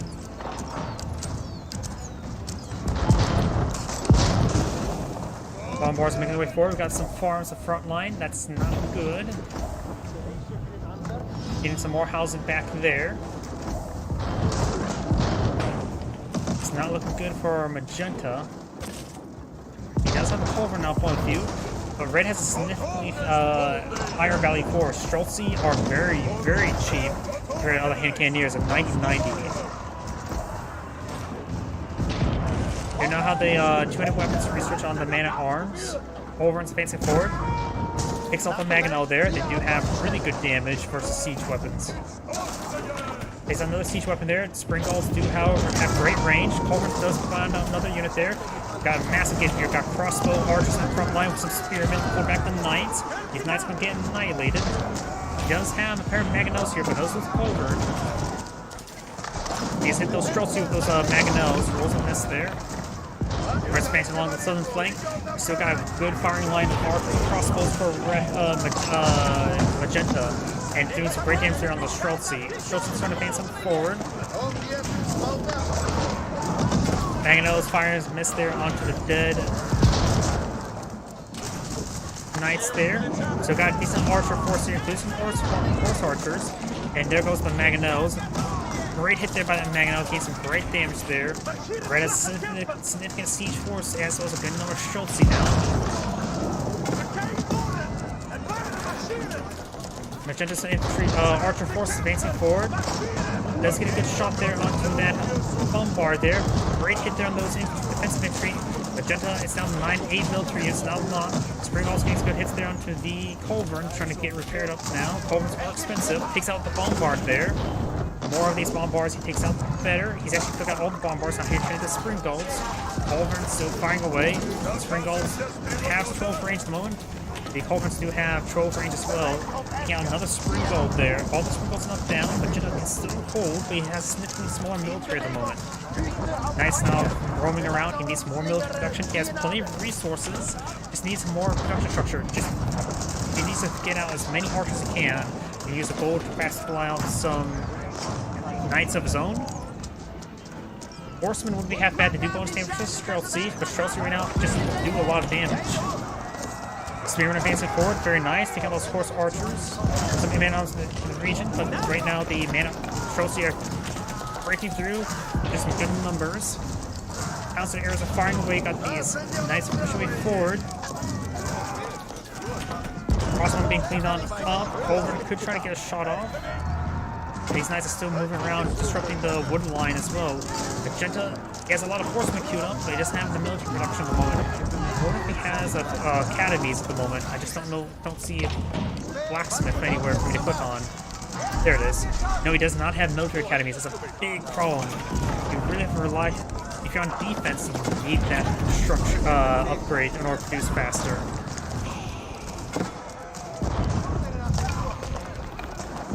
Whatever units he deploys on the field has to come in piecemeal at a time. He does have, of course, these mana arts here, but they don't have the bludgeon resources. They don't do bonus damage for some knights, and Magenta does back of the game now. It's Angrade saying, thank you for watching, and on to the next replay.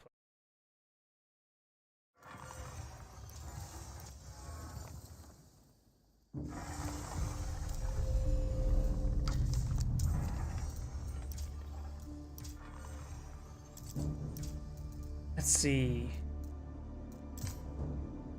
12 minutes. It was the pit. That must have been this top one, wasn't it? Yes, it was. 16 minutes. 17 minutes. 22 minutes. We could do this one. 19 minutes. 15 minutes. 28 minutes. Let's do this one. Let's see if it would take any time. Did it download? Nope, it did not download. It crashed. Sorry about that.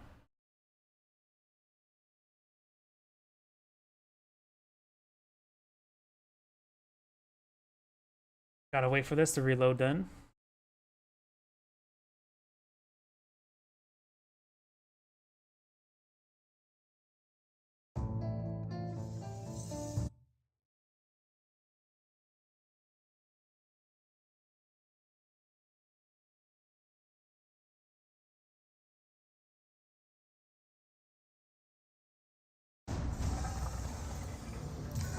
Nope, not that button.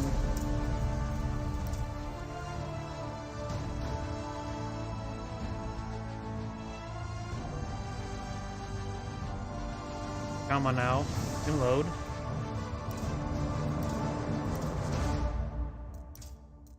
There it goes. And that was this one here. Nope, there's the one below it.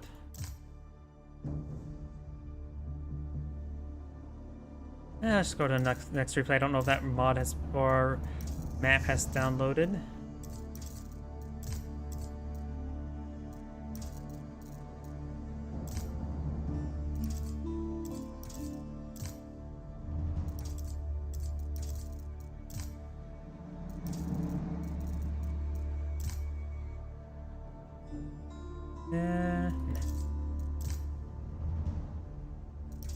Trying to find a little bit longer. Oh, that should do. Oops, I hit my microphone. My apologies.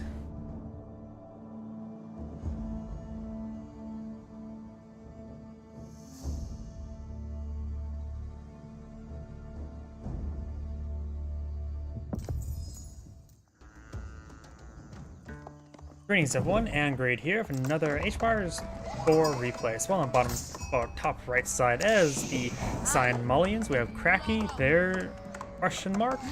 As well on bottom left side as the red Chinese, we have Valdemar 1902. Sorry, my mind's a little bit out of it right now. Damn headache. Doing a good job collecting up all these deer. Very nice. Mining pit has gone up. Right now it's providing some excellent gold income. Almost equivalent to 2 villagers.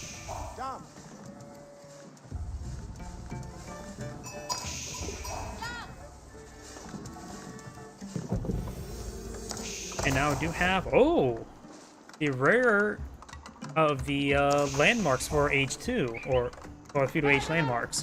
We got the Saharian Trade Network. Access to total outpost comes with defensive arrow slits to research. All traders and trade ships tax will generate food equals the tax gold at this landmark. All of our tolls will generate 50% of tax food as gold. So, he's going to eye for trade. We got a trade-based Malian here. And we've got the markers right there. Red Scout did spot one of them, I believe. And this also does have to have access to a single arrow slit, which is not that great. But it does store up 10 villagers on the inside, so you could deploy it on a bit in a better position. And now I do got the toll outpost now being pulled on the field. We got this single horseman here. Since the Chinese players saw the trade outpost, is going to be aggressive with these horsemen, or with this horseman, singular. He does get this toll outpost up and going. He may want to get some stone to get some arrow slits. At this one time, arrow slits do decently well versus horsemen.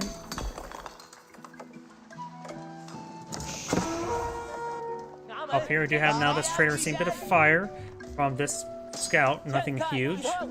As eyeing for another outpost, toll outpost. The scout's roaming around. The Chinese player needs to be aggressive and punish this. He does pull out second town center, but he needs more stables. Get horsemen out to hit those traders. And this horseman's bugging out there. Now trying to move around the far side. Trying to pull out some more walls here. Does ghost them to save this villager. Very nice. He has to be careful so he doesn't actually stab through it. Does have the arrow slit there. Trying to stab through it. Having a bit of trouble with that capability. And does cancel both those walls there. And now eyeing to get inside this tower. It does go down there. Though he may lose the horseman. Does lose the horseman there. Toll outpost has 7 tower range, which is standard for other outposts. Got more of these toll outposts being put on the field. I don't know how much toll outposts you need, but does it generate additional resources? I guess it says it would collect some of it as tax.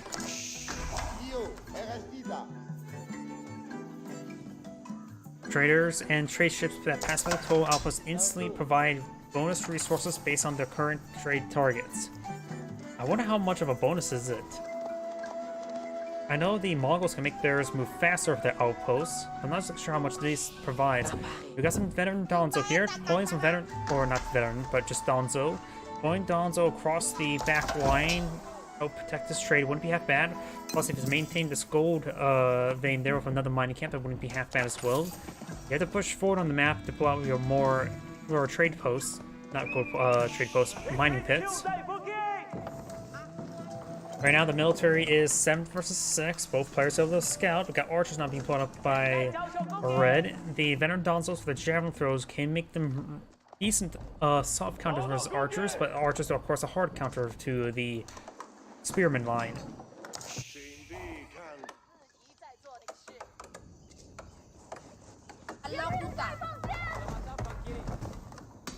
Going for more gold there, very nice.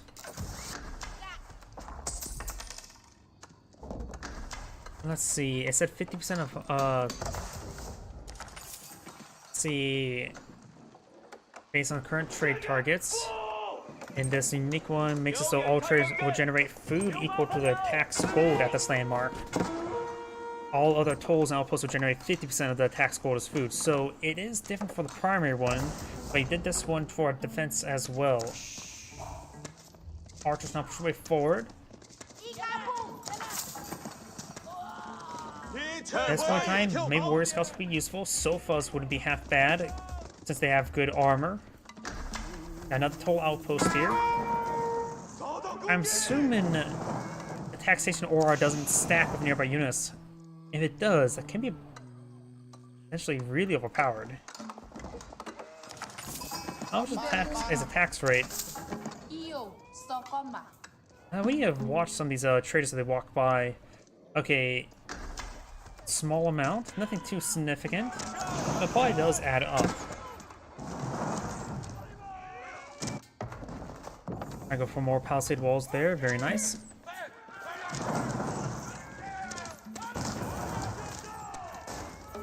Palisade wall starting to go on down. He's deploying a bit more of the military over there. We got some Dalinzos pushing way over there. So close on the build queue. Perfect.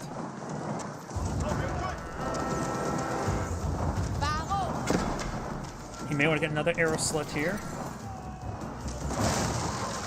He may want to get that villager on the inside as well. He's going to throw inside the one with the arrow slit because it does provide a bit more damage. Very nice. Now I got these Dalinzos advancing forward. Does spot some of these traders. Needs to get inside that outpost. Does get inside the outpost there. Very nice. But the whole outposts are seeing a bit of fire.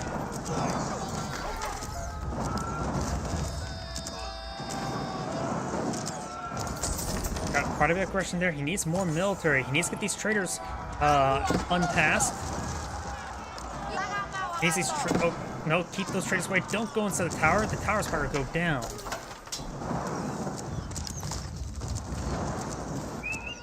Let's get some good gold there, that's for sure. And now as a lot of these traders and forces will start going down, he really should have passed these traders a little bit better. Now I've got a line of Sofas now deployed in the field. Sofas, of course, have 2-2 armor, making them resilient to the archers as well as these horsemen. That trader will go on down, or maybe not. Okay, it looks like trader's going to be attacked by toll outpost a maximum 5 times. Okay, so that's the maximum number there. Wait, does that mean you just place them all right next to each other and call it good? You don't have to spread them out like the Yalm network. Sofas now advancing forward. Dalinzos coming in forward as well. Looks like the Sofas are sort of dancing around a little bit too much. Trying to hit these archers. One archer remains. Dalinzo getting some good kills there. Pushing forward, trying to hit these villagers. Looks like there's actually villagers in that mix. Try to go for an outpost here. Sofas advancing forward. These Sofas are running on back. They are so wounded. Just needed more forest. Red's really committing and attacking this location. He can build some other. Yep, he's going to build another trading market up there and perhaps wall in this region. You don't have to go max linked trade routes to get good money. You can go a little bit shorter. Oh, these traders need to be. There we go. Gets retasked there. Trying to be up for the fortified outposts as well as the arrow slits. You take time to deal with these markets.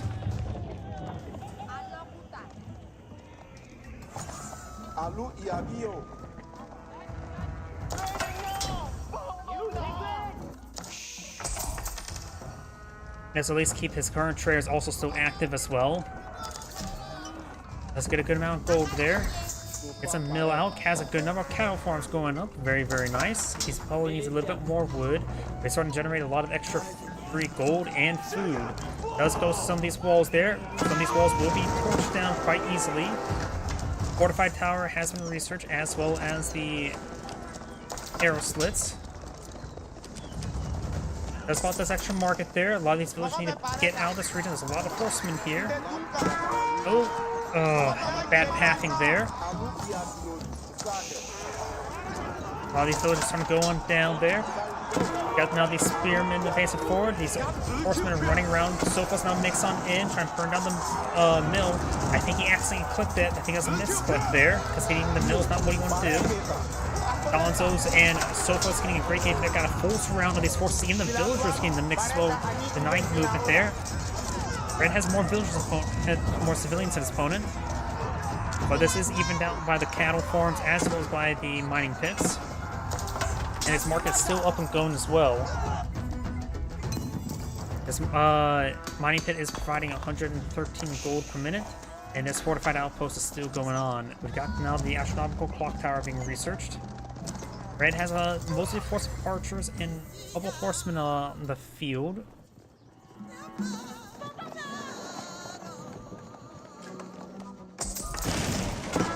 Cancel those walls there. He may be eyeing for more Yeah, he's going to try to rebuild this market over there. He needs to get some more walls over here. He can get stone walls. I don't know why I was thinking he couldn't. Maybe because I'm so used to playing Mongols. I wonder which other civilization can't build any sort of walls. Now got Castle Wage for the Chinese player. The war here has been claimed. And this outpost is being upgraded with hand cannoneer slits.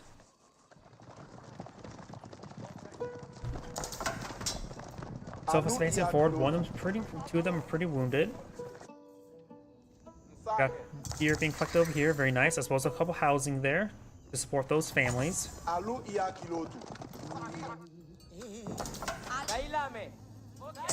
Does get that market up and going. May want to just keep this market here for the time being. Sofa's now seeing a bit of fire there. The Sofa's charging forward, does find these villagers there. Olio will get some great damage onto them. Sofa's now engaging this force. There's a good number of archers here to at least get some damage on these Sofas. They have 3 pierce armor. The archers have currently 6 damage, so they'll do 3 damage per arrow. Nothing major, but nothing small either. Palace Guard now turning forward. It also now does spot a red trader there, which I'm not sure where that market is. He has a market somewhere we pulled out a trader.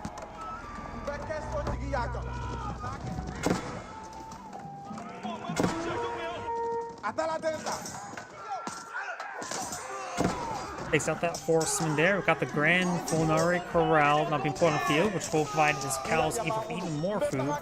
You also got these Lancers now put on the field, which are superior than Sofas, but of course, Sofas are cheaper. Trying to run on by, does run on through. Where did that one trader even come from? Where's even Red's market? There it is. So he went for one trader there. I'm not sure why he went for one trader. Maybe that was a misclick.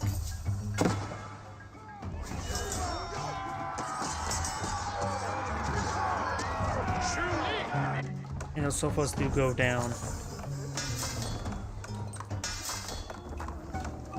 And a lot of barracks being put on the field. We do have, looks like, you can still support 3 more cows and 1 more cattle ranch.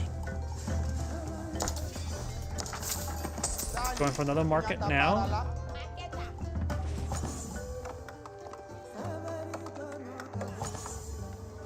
Archers push way forward.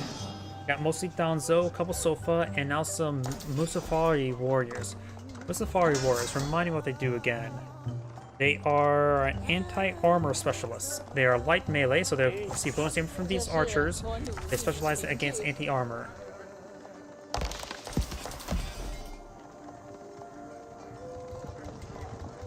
Which would be useful versus these Palace Guard and for the Lancers.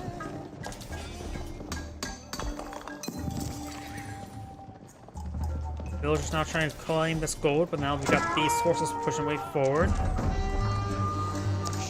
Cyan has a smaller force in red at the moment. Does build the mining camp and will run away.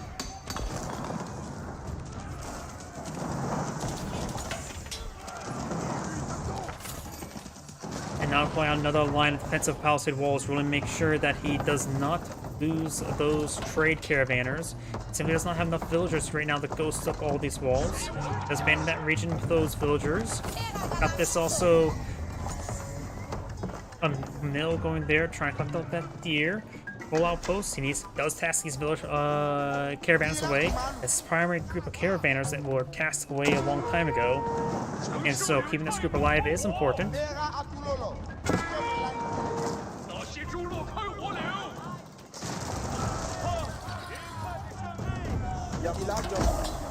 Got a good number of Sofa, Venom Donzo, and the Musafal warriors. And the Musafal warriors are going to have a great time in this location. So does the Sofas and the Donzo. Overall, this should be a great engagement by Cyan. I think Cyan should win out. He has more counter units to engage his opponent with. And it looks like Red's force here will get overwhelmed, I'm assuming. Oh yeah, that's going really one way. And it's coming out a little bit more even out now.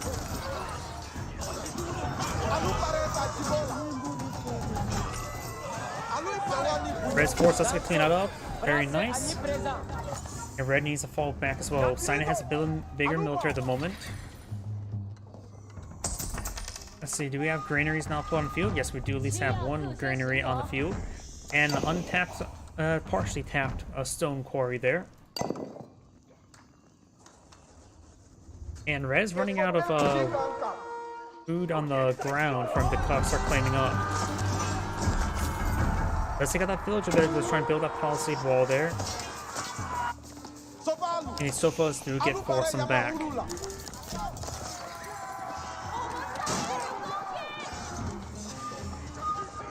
Got a red monk here to claim up some. Claiming a relic.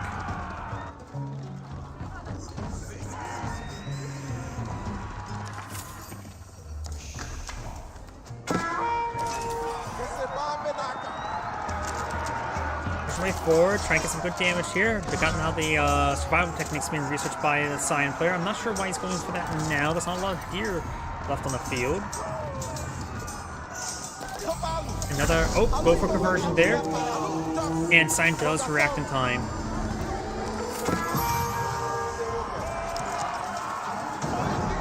Trying to torch down this outpost now. Does get that outpost destroyed and does kill off the villagers on the inside.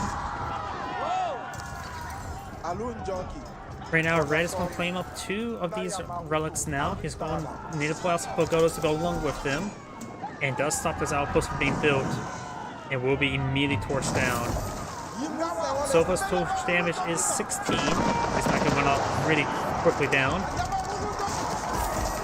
Got a massive engagement here. Clock tower and SFBs now within its minimum range.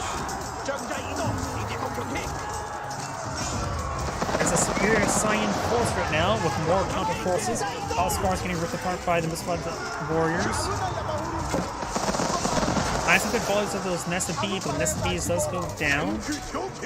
Got some crossbows over here. Now red's going for a defensive keep, trying to keep these guys out of here. He should be able to keep up in time with this many villagers. We've got a granary over there. I don't know why this seems scenic. Red's military does get cleaned up right there. He's putting some more palace guards, more lancers, more Nest of Bees. Could use some more. Honestly, Zuch News with quality effects. Sure, the Sofas can get a lot of pierce armor to counteract it, but the just regular archers actually, because Donzo and Misflood warriors are light to melee. Oh, these villagers are being tasked to go to nearby garrisons, and these ones went stupid and run straight into this one here. Nest of Bees does roll a miss there. Ground infantry's running away, Sofas advancing forward, got a palace or keep there. Oh, and these villagers got out the wrong time, didn't they? There's no hand cannoneer slit in this outpost. Maybe we'll get some stone walls in the area to prevent that area from being overrun once again. Got more stone or more wooden walls there with a keep to defend, trying to claim, make sure this wood is very secure. Got another granary over here. His granaries have been really spread out. One right there, one right there, and one right there. I suppose they'll keep, if one farm gets attacked, the others will stay safe. And now I've got the Gira Tabara. What's that one?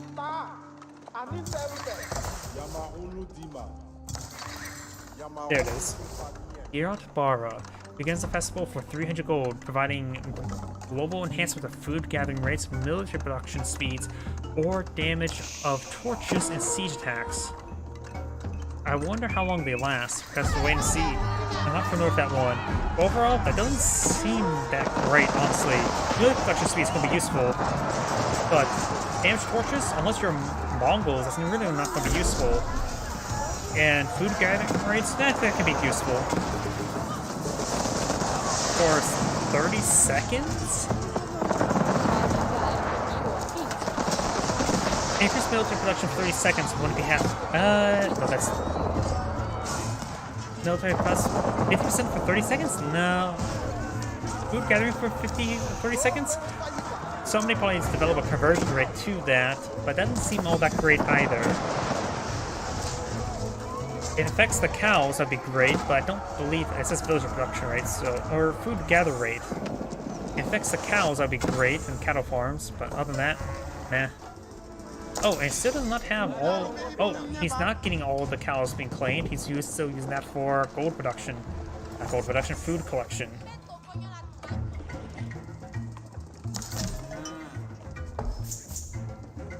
He's still collecting cows for food. He has not transitioned to farms.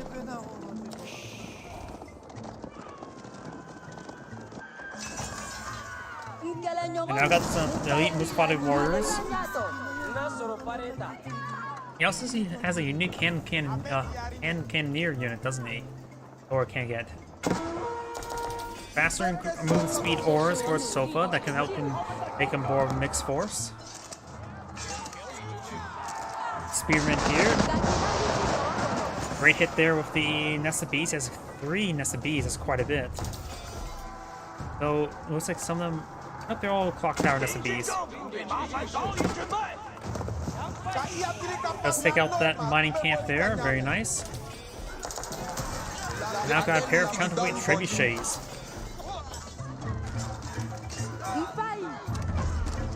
See, they do still have decent attack damage, even if they don't have fighting as heavy. 13 damage is not bad. Plus 18 versus heavy, that's actually quite good. Got a good number for Sarah. Nest of Bees have been mostly cleaned on up, or at least a couple of them. Got a good number of Spearmen here. Spearman damage right now is 13, or that's Palace Guard is 13. And overall, looks like Science are doing better military-wise. Has a pretty good counter force. Does take out the Spearman. His opponent's just mostly pulling out the Spearman. Got a good number of trebuchets now pulled on field. Now got, oh, that's coming for the Great Gatehouse, isn't it? Does cancel it. Going for the Great Gatehouse right here wouldn't be half bad. I think he's going to be eyeing for that. Yes, he is. I wonder if that's enough space for the Great Gatehouse. It is enough room for the Great Gatehouse. Very good. And he does have village on both sides, so production speed will go up quite quickly. That's what will get his own Imperial Age up and going. I guess the most fought warriors and Sofa's Fire Lance is probably pretty good, though, and his opponent has a handful of Donzen on the field. Yeah, Sign has a great mixed force. Anti-cavalry, anti-heavy. The Chinese players should have just gotten, what's it called, more archers at this point in time. Now I've got the Great Gatehouse. Great Gatehouse has 10 range, which is significant. He did take a couple really good quality hit there by those trebuchets. Now going to see another hit there. Needs some significant damage onto it. Trying to repair up this Great Gatehouse. And the Great Gatehouse now has been set up ablaze. He has a good number of these Nest Bees engaged on in. Does get a good volley there from the Great Gatehouse. These Spring Galls need to push on forward and start hitting these counterweight trebuchets. And the Great Gatehouse does go down. Keep now receiving some fire. Spring Gold find a good angle there. Takes out a trebuchet there. He does save the keep. The Great Gatehouse only takes wood to repair, not stone, so it is relatively cheap to repair it up. The Chinese player also has 4 relics claimed. I wonder if he has them inside of pagodas. Guess we'll have to worry about that a little bit later. Elite warrior scouts not put on field. Some spearmen are pushing forward as well. In the elite spearman research. And I'll just keep the spot ready to go down. Great Gatehouse still needs to be repaired on up. I wonder if this extra materials affect the Great Gatehouse. If it does, that would be incredibly powerful. Does take out the keep there. Sells his keep up and going. The Malian player has a good number of traders out on the field still.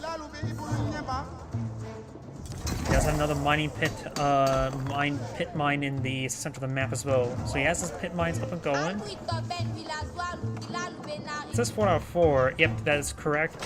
Usually the Monza Quarry tends to trigger it up a bit more, but he didn't go for that one now, did he?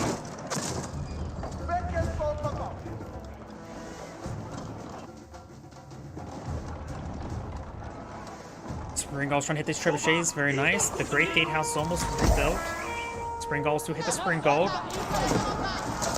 One side Spring Galls does go down. Spearman not engaging Donzo. Donzo, of course, have more melee, inherent melee armor. As SCPs gain some great damage on these forces. It leads to the warrior scouts to get bonus damage from range and siege. And these SCPs gain some excellent damage on the front line there, and Red still has a significant number of spearmen on the field. It doesn't look like he has the blacksmith technology that gives them increased damage and health. I forget what exactly it's called. Once Red's science springballs go down, Red's springballs are being hit by these sofas. We got some crossbows get hit the sofas, as well as a bunch of nested bees.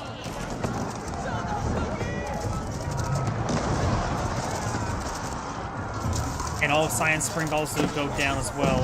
One's still on the field. Sofas now seem to fire. Got more of these nested bees advancing on forward. Are they all clock tower? Yeah, they're all clock tower. Get some great damage on those forces. We do not have these credit chase pace forward. Do we see the extra barrels? Replaceable barrels? No, we don't see the increase of burst attack. And now got a Red trying to keep the front line, but it may have actually been destroyed. Oh, no. Chinese player has 1,000 stone there. He may have canceled in time. Outpost there. Ooh, got a cannon post there with a fortified upgrade as well.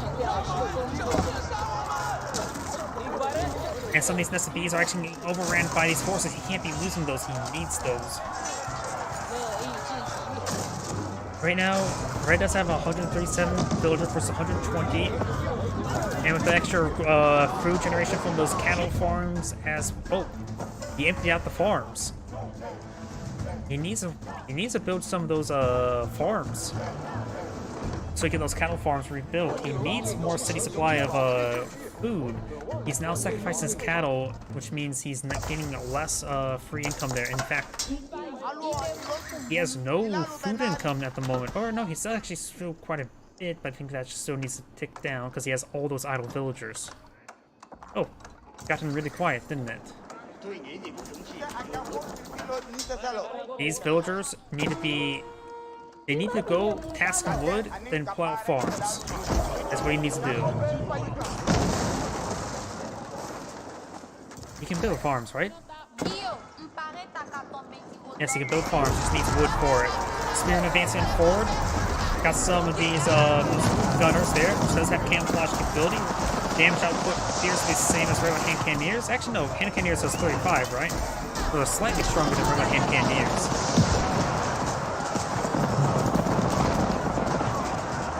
Crossbowmen getting targets and hit not onto the beat so far.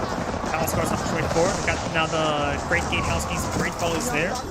It's missiles, rockets do siege damage, not range damage, so they do full damage to everything it hits.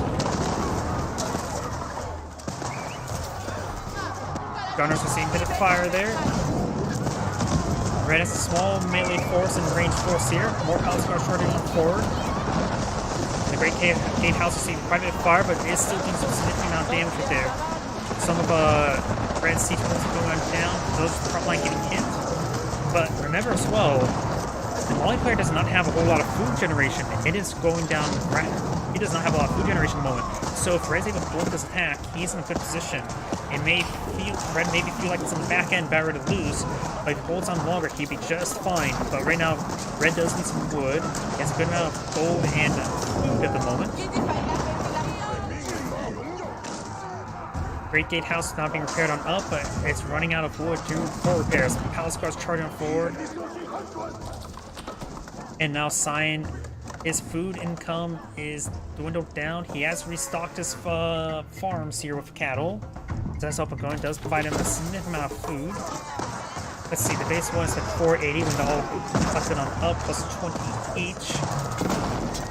So yeah, this food income you see right there, that's probably not, it's combined of his tax and the cattle. That's literally all basically passively or actively generated by the traders. No villagers providing food at the moment. Red could try eyeing some of his own hand cannoneers. He does have, of course, increased range hand cannoneers. These villagers can be hacked apart by these Palace Guard. Right now it's just going sheer Palace Guard. It's just going for heavy Palace Guards to the Gunners, and Mustafat Warrior is a good counter to Red's composition. Very mono composition. Red should mix in some hand cannoneers, in my opinion. In fact, he should have been mixing in archers this entire time, in my opinion, as well.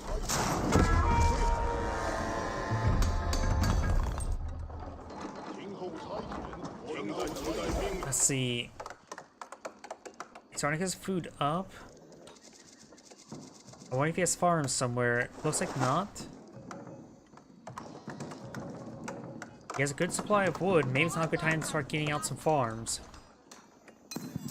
Gold is being cleaned up there. This gold could be harassed. We got this outpost going up right there. This gold could be harassed as well. Now I got a massive engagement here. Palace Guard. Spring Guards trying to push me forward, trying to get the siege units. This outpost has gone down. It was not an upgraded outpost. Still got these good number of gunners here. He does not have chemistry researched at the moment.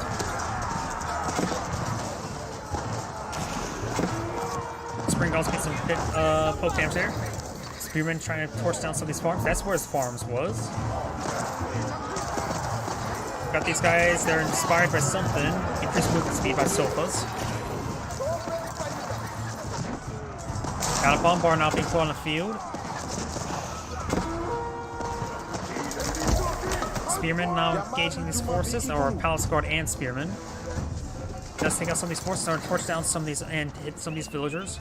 Red's village being taxed off. There's a gold deposit here he needs to start claiming. He's actually eyeing for the wood deposit. Sophos advancing on forward. Of course, starting to fall back. The Great Gatehouse, of course, still up and going. Sophos advancing forward. Does get his village inside the castle there. And that single trader may go down. He's getting out a stone walls here. There is a monster here with a single relic. The other ones must be loaded up in pagodas, which does provide good resource generation. Trying to torch down the stone walls being built up. It looks like it's being built faster, it's being torched.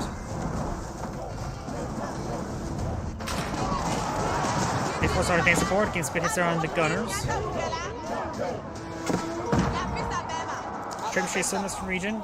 Trying to go for this gold mine. There's an outpost here, unupgraded. Sova's coming forward. This cannon here gains great damage on these villagers. Got a bombard pushing forward trying to hit some of these total outposts. Oh, wait. What, did he try to go for a stone gate there? That stone gate was torched down in combat. That was a horrible misplay.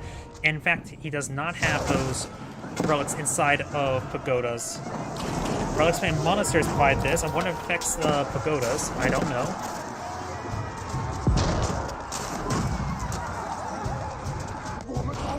Sophos now charging forward. He needs some spearmen in the back line. He could. I saw a monk there. He could try picking up a relic, try to get conversion off. His ground forces are pushing way forward, trying to engage some more of these farms. He's putting farms in the front line, not the back line. I say that's a big mistake. Sign has less military at the moment. His food production is a big problem. Why did he build so many farms in the front line? That just made him so exposed. House Guards now charging forward. Science military is very, very small. Those sofas do get cleaned on up. These are get some of these walls rebuilt. There's still a gap right there. House Guards pushing way forward, gets good damage there. More Mangonels being put out on field. Very nice. Trying to get a volley there on the Spring Guards. Get some good damage onto them. He does take out both those Mangonels now. House Guards charging forward. The Gunners are in a good defensive position at the moment. Right now, Red's force is quite dwindled down. Got a big wave of spearmen advancing forward.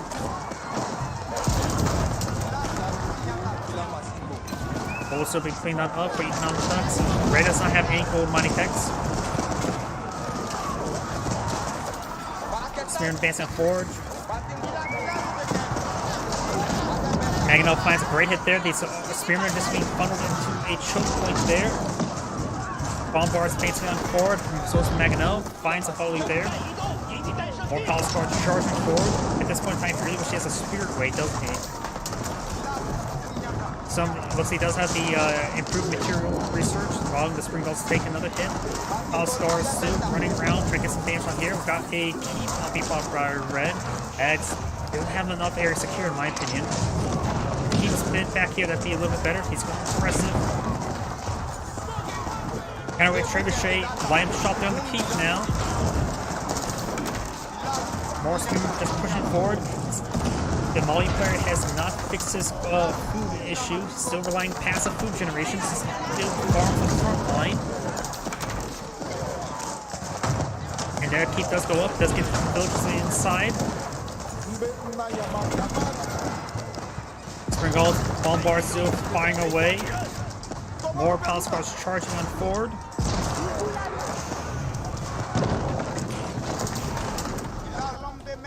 He finally get his farms built in the back line. He should have got that a long time ago. His food. Okay, it looks like he bought a whole bunch of food there, I'm pretty sure. Because only he has 2,000 food.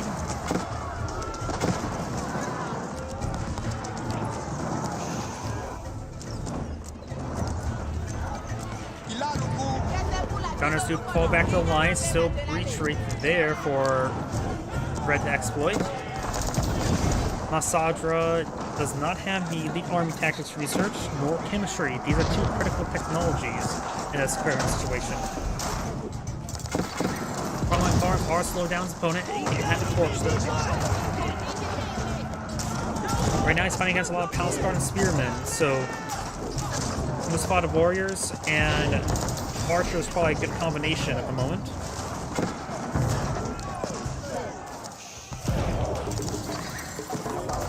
Siren Trade Network getting some damage on it, not upgrading any placement. Does get a good number of sofas on the field, but right now he needs. Okay, he does have a good number of Mustafad warriors, or Mustafad gunners would be half bad. Let's look at the gunners in comparison. I'm trying to find Archer range.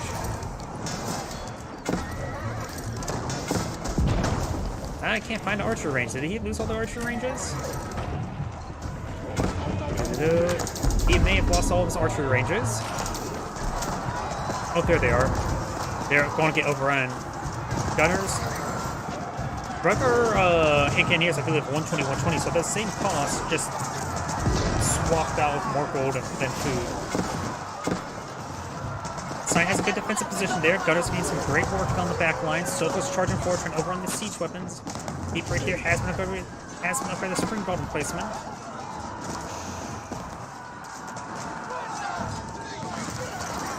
Bombard will go down there. Right now has some cannoneers. He does have increased range and some chemistry, so he has some very powerful cannoneers. Or Smearing being pushed in front line, trying to get these spring galls. Not killing spring galls is sort of fine if you're not planning to pull out your own siege weapons. And right now he's not planning to build any siege weapons. But that single sofa will draw away that army, giving the Sign more time to regroup. Did lose the Siren Trade Network. These forces should still be able to be taxed for food. Oh no, without that, it doesn't get taxed for food. That is very important. He needs to get that rebuilt to get more food income. He's been desperately needing food income for quite some time. Yeah, what did I just hear? Did something just get garrisoned?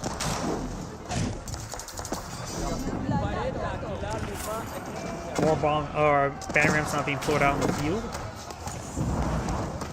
And Red's going for another keep here, trying to collect up some more of this gold. He does have all these traders here, so his gold income is fine for the moment. He doesn't need to go fight for on-field gold.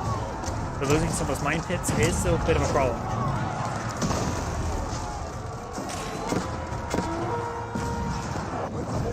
Palace Guard trying to torch down and break through another region. Warriors, Sofas, Gunners not getting the Palace Guard and the Spearmen. Spring Gull still poking away at the back line. It's best not to focus down those Spring Gulls, so I suppose now you need to protect the Spatting Rams. I think Science front line's not holding up all too well, though the Gunners are getting some great work done. It's going to be a Pyrrhic victory. Both sides of force of around 50 each. Trying to spread the Spring Gulls there, does take out the Sofas. And Sign does break the front line there, has multiple battery rams not hitting the keep, going for the boiling oil research.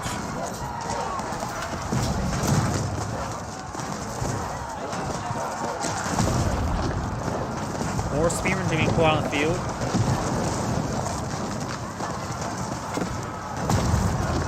Does take out the keep there, very good. Sofa's now charging forward, got more Gunners push way forward, has a good number of them, 15. And may need to get back as apparently getting overrun by the melee infantry.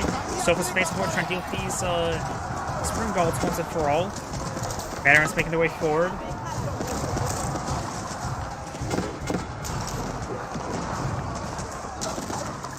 Red is now in the Yuan dynasty. You need to get the... That could net him allow him to get Grenadiers, right? I think he's got the Spirit Way. There's an archer range. Nope, you need the Ming dynasty, so he needs to build one more landmark to get the Ming dynasty. Grenadiers could be very effective against these melee forces. Battering rams do get killed off right there. He can cancel some of these extra farms right there. I can get him some wood.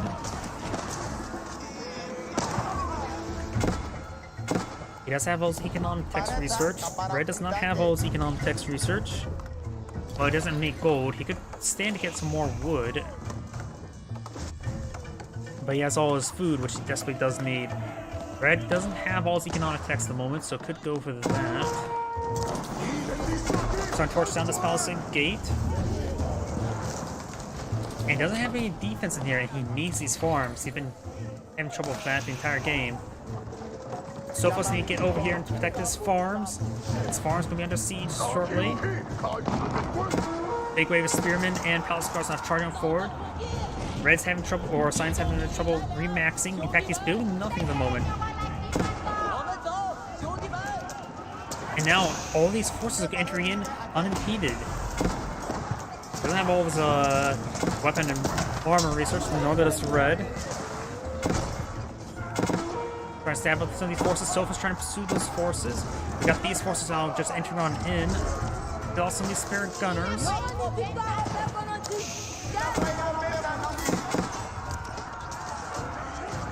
And these palace guards are picking out the most fought of warriors and gunners before they can actually mount a proper defense. He does save his food line there, but he's not producing enough forces at the moment. Getting another wave of gunners on the field. He has plenty of wood and gold. Maybe a good idea to just go for a wave of mangonels to pull out something. Something you have to pull out what you can. Not necessarily what's best. Because of the current rate, he is getting overran, and he's got the current rate he's going to lose. Got a good number of forces here that can help regroup and engage these forces here. Need to protect these cattle farms. And now we've got the cattle farms engaged by multiple sides. Got a red keep here. We've got a lot of keeps deployed on the field. Side has a good number of battering rams deployed on the field. Borderline here is starting to get hit.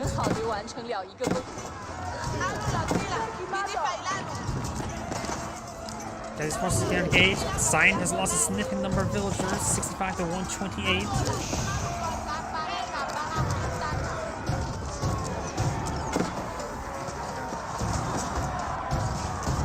I'm going to clean up this force here. I want to see the one town center on the field. The cows can pull out more trade caravans to get more civilians out, but it's not looking good. And he doesn't get any additional food from without this landmark built.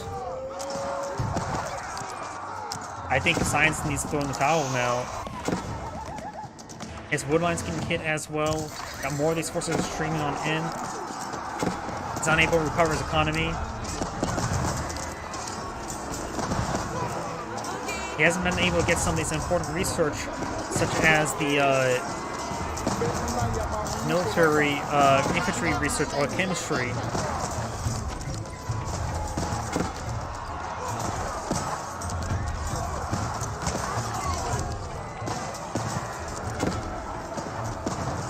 Chinese player has a pretty good reserve of everything. Malian player has a really good reserve of wood. That's it. All these farms are lying vacant. That's a couple idle villagers, but not so much. Now I've got more force advancing forward. If Red is able to just pull out some battery ramps to just destroy this infrastructure, that wouldn't be half bad. A lot of these villagers have gone down to the various defensive emplacements.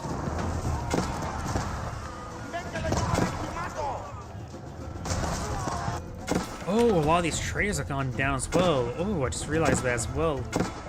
Yep, that's gonna be game. Those villagers have been picked on off. It's down to 48 civilians. Oh. What the hell? Did the game just sink air? Did he force a sink air? What the hell? Either way, this Angrade saying thank you for watching. Let's take a quick look at that. A Chinese player is the one whose replay we're looking at. This was Hill and Dale, right? Not that one. This one? Yes, it was. Standard Victory. Just says Victory, so I don't think he took out all the landmarks. No, he didn't. Either way, this is Angrade saying, thank you for watching and on to next replay. Did he force a sink error?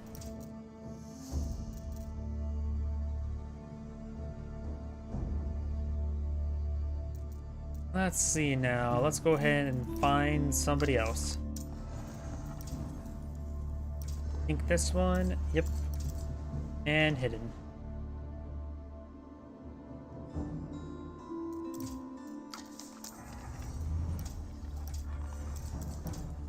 And we do have replays here. A lot of 2v2s. Let's see. 26th. That last Saturday? Nope, that is a Monday, so those are replays I haven't perused just yet. Oh, we got a Chinese versus Ottoman. Let's do this one.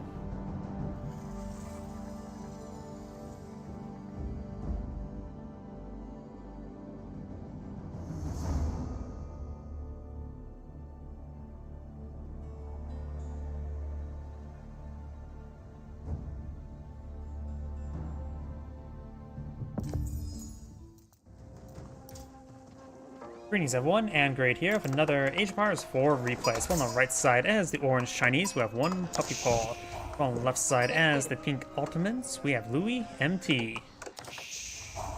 Let's see, Ottomans of course have massive, they're generally like the top rated civilization, they have the best win rate and all that sort.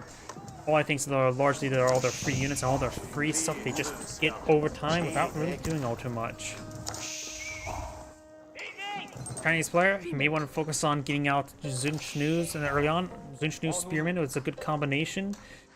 Zunchnu's will hit the opposing archers hard and hit Sepas hard, though the Sepas do count as Zunchnu's, and that's why you need to mix in some Spearmen. So maybe a 1-1 combo of Zunchnu's and Spearmen is probably a good combination. Of course, we got these initial Spearmen coming out from the military academy, and does free get sniped there. Got the twin minaret Meteorus being pulled on the field, which does provide free berry bushes. So there's a core base of free food now there.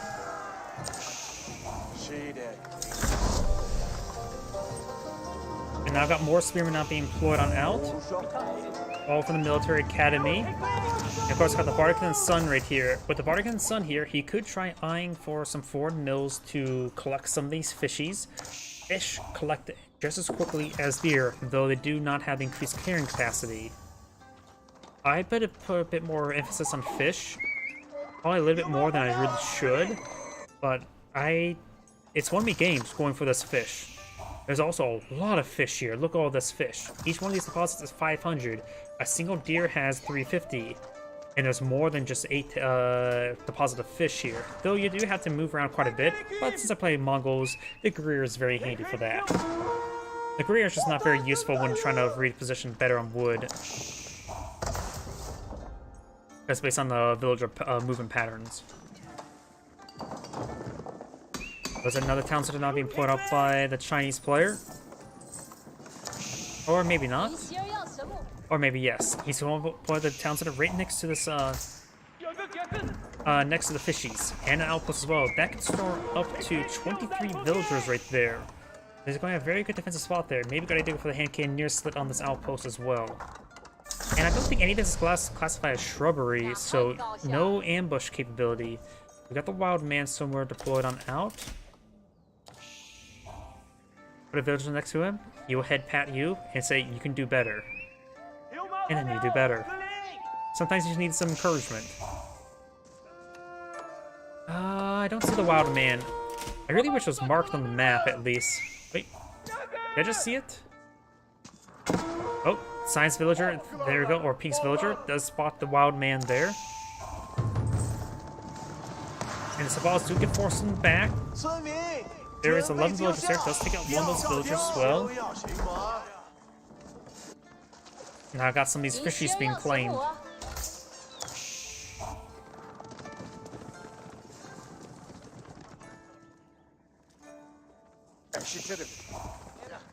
More supplies here and one scout. The scout's a bit wounded. Does have a small amount of palisade walls there to help funnel in towards the town center.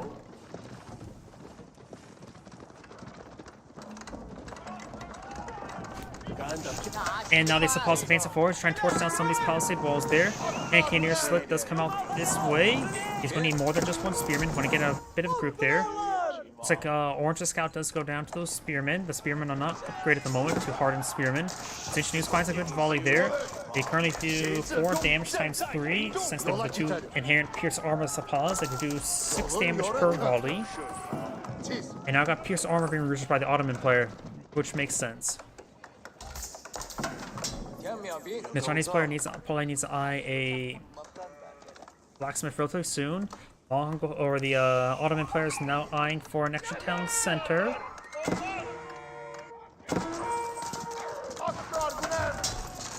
Some of these villagers going down. He does lose a good number of villagers there. He does. Oh. There's still a good number of villagers in that region. They're. Oh. He lost a lot of villagers. Holy crap. 9 villagers went down there. Maybe just 8, but still a significant amount there. Now even out the villager count there, and right now, even though Orange has a villager count ahead, these free units from these military schools will more than make up for it.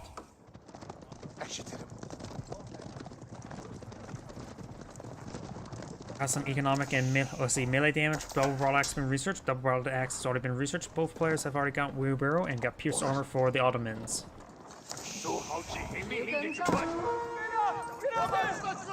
These balls advancing on forward. Spearman still patrolling around that deer deposit. You got now another mill being pulled out of the field, trying to collect some more fishies. Spearmen do find these sapaws. Sapaws are now trying to overrun the Zinch News. And does find that village there. Village is completely garrisoned. He does find a volley there. He's going to need more spearmen. Right now, Pink has a significant number of sapaws on the field. In fact, he only has 1 stable, so most of these are coming from the military schools.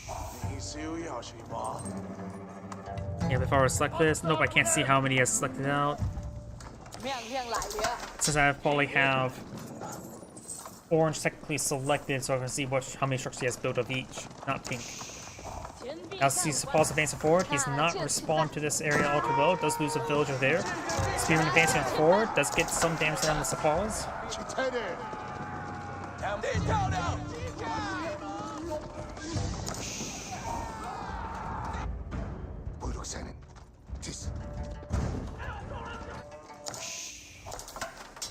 Oh, looks like he's starting to collect up all these fishies. Maniac got another mill over here. Villager still see a couple deaths there. Spearman coming over back down south to ward off those sapaws. Still collecting a good amount of fishies. Maybe it's a good idea not to going for another mill here and then have it supervised. It's probably a good idea.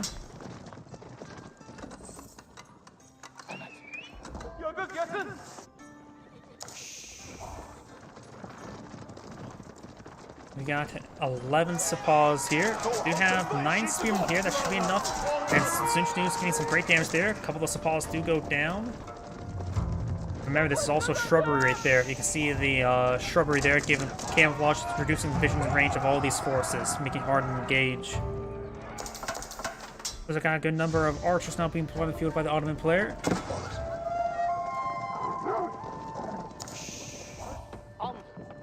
Exotic Doggo does go down. And these spearmen, unupgraded spearmen still right there.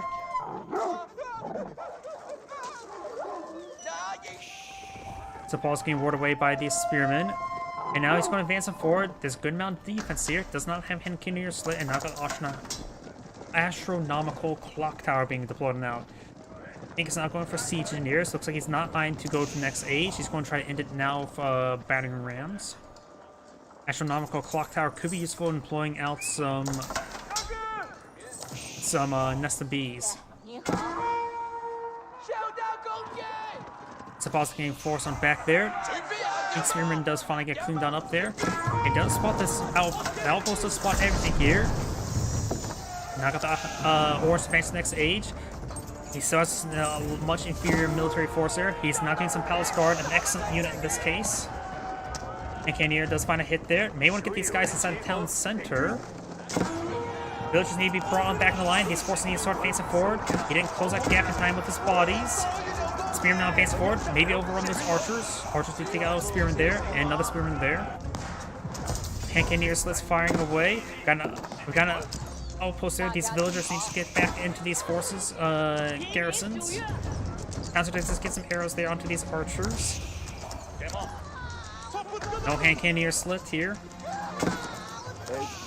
Oh, he's going to lose a large number of these villagers. There's enough space here for all these villagers. It does get these villagers inside. Also, good number of villagers there. Oh, and there's a meadow nearby, isn't there? Maybe not. Oh yeah, there's a meadow nearby. Going for attack speed. I thought you went for pierce armor. Takes on with the pause. Palisade wall has been torched, trying to force back these forces. You got some astronomical clock tower Nest of Bees. Now Orange dying for some palisade walls there to protect this flank. These villagers are advancing too far forward, too quickly. We now have a outpost here with arrow slits. The Ottoman player, he saves resources. He has enough for aging up. Now go for the Mid Imperial Armory. Spearman trying to pursue these Sepoys still. Even though they'll run around. These villagers being retasked, but maybe a little too soon. But looks like they're finding the angle there. Oh, and the clock tower Nest of Bees could be focused down. Let's get some Spearman hits there. And then Nest of Bees does go down. Some of these Sepoys do go down. He's building some more of these walls. And does go ahead. He's trying to torch him way out. Trying to find another opening.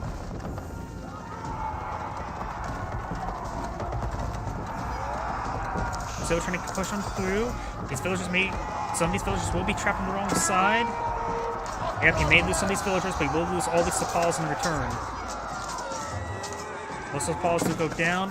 He's not facing this region. Let's get a volley there. Sepoys trying to advance forward, trying to rebuild those walls now. Mahim Imperial Armory is now complete. Now you get access to 3 siege units.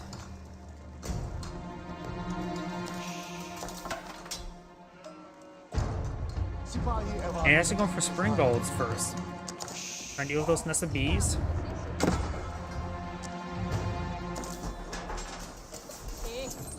Sepoys still moving around. A number of them are actually quite wounded.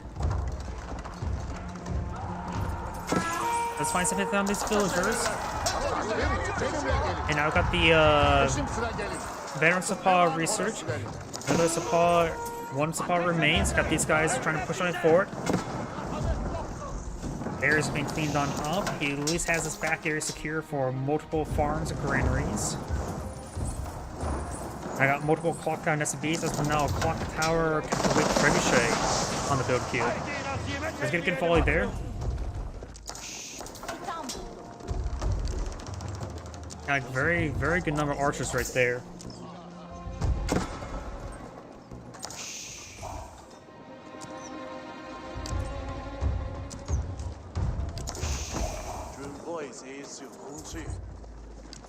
Looks like Pink is now eyeing to pull out some battering rams with his archers, trying to batter down this region. More villagers right there. Does not get a spring golden placement there on the Bardic Sun.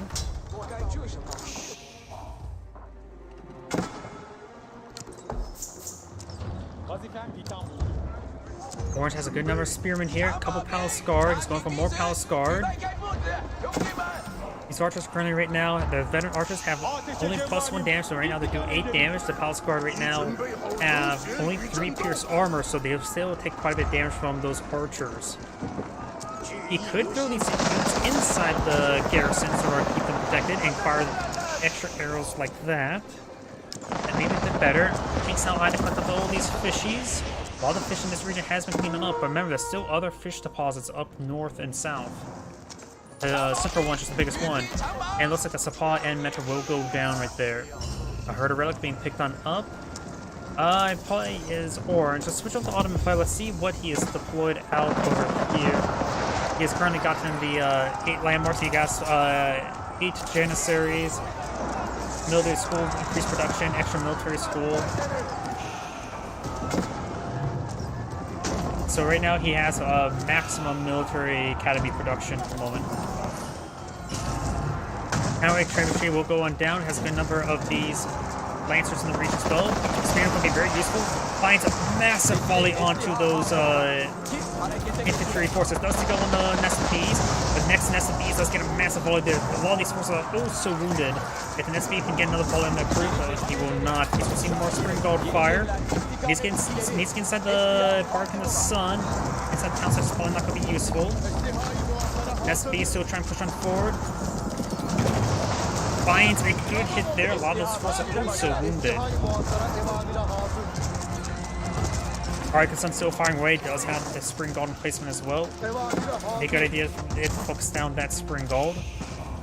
And now do got a defensive keeping on field. This stone outcropping only has less than 300 stone remaining, and that Spring Gold does go down.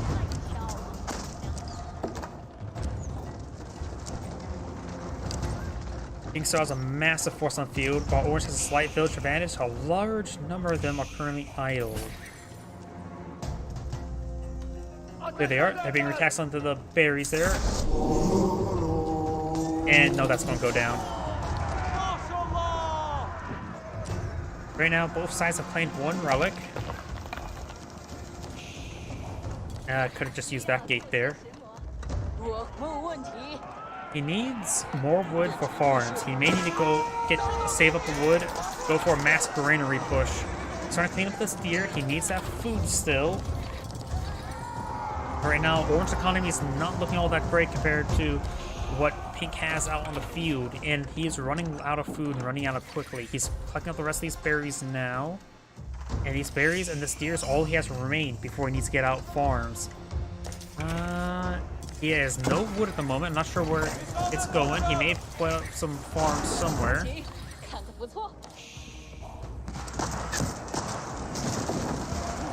He sells a massive army pushing way forward, has access to the central push line. Does spot these villagers there. Oh, no.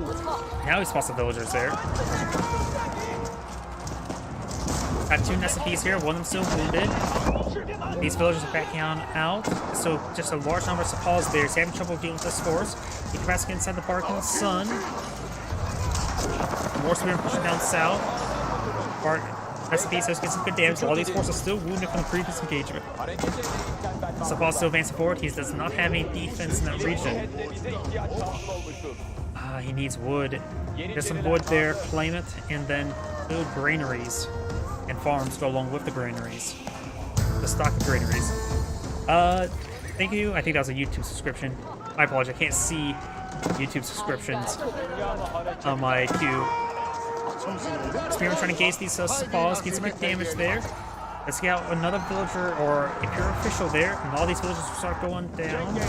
And these Sapaws advance on forward. Does not have enough defense in this region. Still outcropping. Could be under siege next. Right now, Orange has to be hyper defensive until he gets food situation corrected, because right now he has no food income really. He ran out of deer, he ran out of berries. He needs a line of granaries there. Villagers have claimed up that stone as well. May need to get a keep in this region as well to help protect that gold deposit at least. Spearman advancing forward to deal with the Sapaws.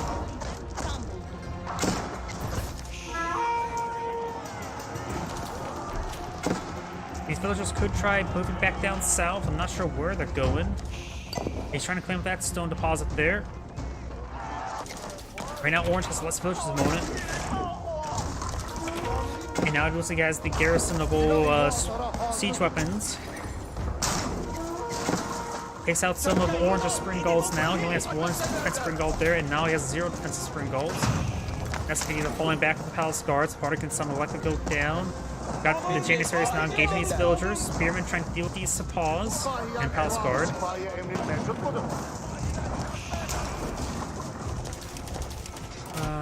Okay, he's claimed up some of these berries here.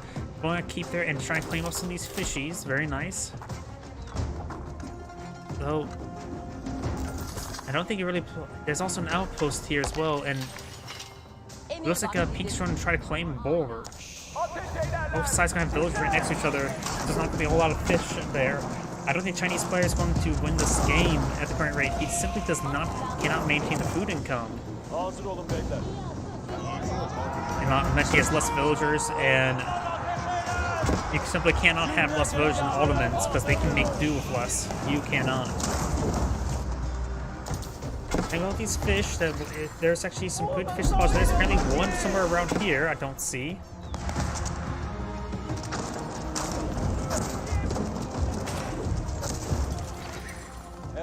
Lancers and Sepaws moving around the region. This area is walled off, so that berries are not get hit.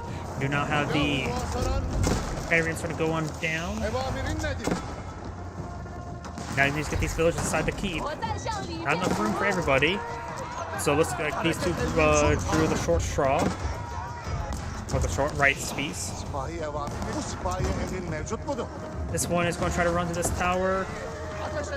And it does spot these villagers there. A single arrow can eventually take it out. Let's take out those battering rams now. Save the keep. And Cannoneer in place. Cannoneers will do some good damage there. Right now, Ottomans are very close to going to Imperial Age, while the Chinese players simply has not been able to obtain enough food. Takes out the Sepah finally. These forces are advanced forward. He has a good number of siege weapons here. They will overrun Pink's Central Army. Orange has more military force at the moment as well, which is very important. This will give Orange the breeding room he needs to get out more wood, to get out more granaries and farms. I keep saying the word granaries because they're good, and that's exactly what he needs. He needs food. He needs to get a massive farming network now.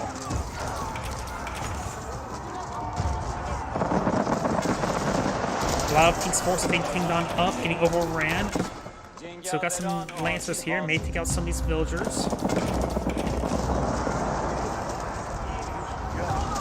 Got some forward production right here. Looks like Pink unable to go to the next age. He's going to has forced to pull out big military, most of the pause. Chinese player could keep the pressure up. Offense the best defense sometimes. Now these Lancers are hitting these villagers. Got a couple spearmen in the mix, so they should be eventually clean them on up. Orange falling back all these spearmen there. There's a good number of Lancers Sepaws here. The spearmen, of course, a good item versus that. There's also a good number of archers here. Got to keep here, and also more fish being claimed. Perfect. That will buy him some more time for his fish income, food income. By the current rate, those are not finite or infinite. They're finite. Now he's starting to claim up some of these berry bushes as well as all the fish. He's claimed up the rest of these fish as well. Trying to overrun those spring gulls there. Spring gulls at least are decent at defending themselves. He does keep all those forces alive. Got these Palace Guard and Spearmen engaging these various horse units. Orange has a massive military. Pink's been mostly relying on those free units, and now since he lost most of those free units, his military is very small. Once Ottoman starts losing the army, it's hard for them to recover. His economy is still good, so it's more villages to his opponent. He invested basically no economic cuts, neither has really the Chinese player. He has some of those fortified outposts. Trying to harass these villagers, which is doing a good job at that, that's for sure. He needs to get... Okay, he does retarget over to these ground units there. Does take out the Lancer and the Sepah. Trying to torch down this while since they're probably going to go down either way. Also keep them in range of the keep. Watch out, a massive force here. Got a good number of archers here as well. Take some spring gold. Ooh, these forces are all quite limited, aren't they?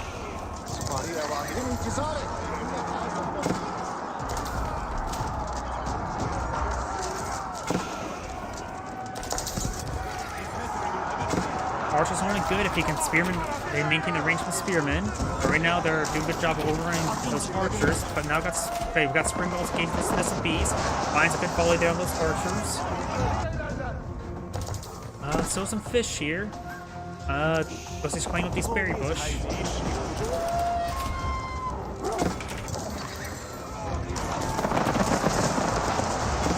It's a great damage there. Spearman advancing on forward.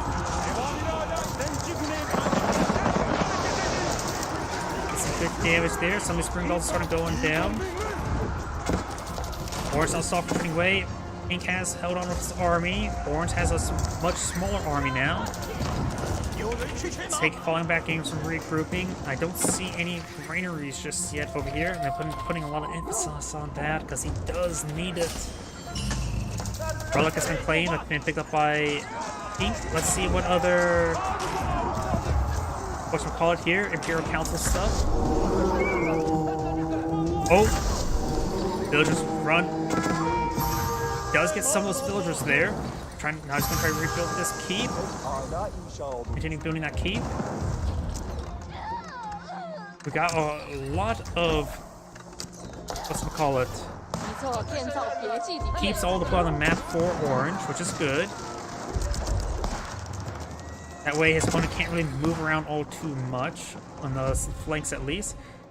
Got food being claimed from a long distance. He could take time to clean up that boar. Plus all these hit squads are just going to be picked off one by one. Ooh, look at Orange's villager count. It's down to not good.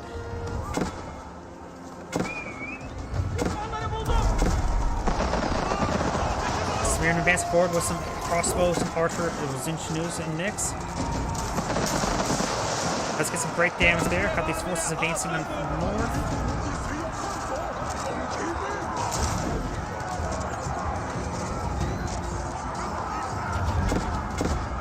More batteries have been going forward.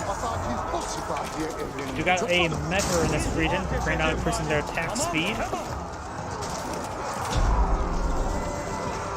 The Meteor is about to go down. The Meteor has gone down, but most of Orange's arm has gone down.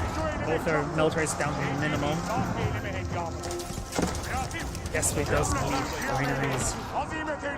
Up north, Orange is cleaning up this berry bushes. This is how desperate he is. This is Pink space. This is Orange with villagers claiming berries. Ugh. Pink has quite a force on the field. We've got more Clock Tower SCPs and regular SCPs now put on the field. Not of the Clock Tower variety. Orange has a good amount of siege units, but doesn't really have a good escort force. He needs perhaps more spearmen. Got a good number of spring golds here. This keep could be upgraded in spring gold replacement.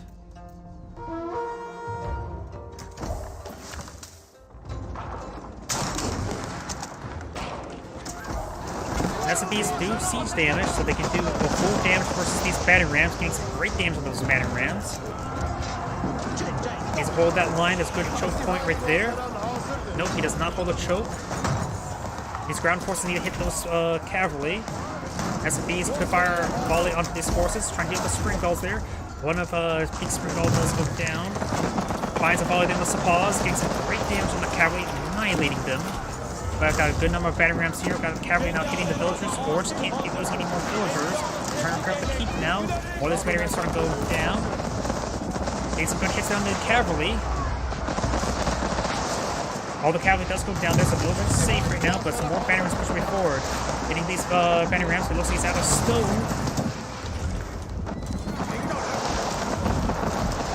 He does want to get inside the garrison there with the villagers. These battering rams will go down to the SCPs, but will set a blaze first.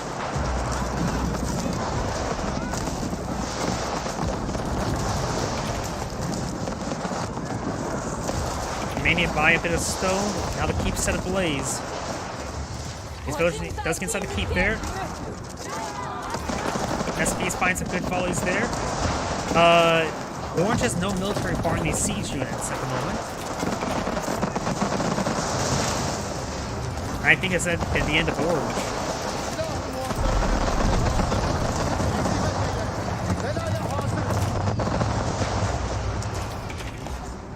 Right now, Orange is going for mass siege. A single horsemen charging forward. It's not exactly what he needs. More of these villagers starting to go on down. And Orange is back of the game now.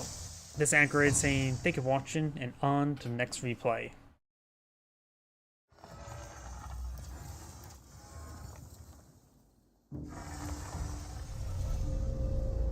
I probably have enough time for one more replay for tonight. Let's see if there's any other good ones.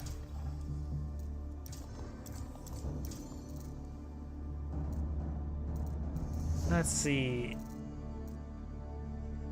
Okay, those are 2v2s. We just did Marshland, so that's likely the next one first.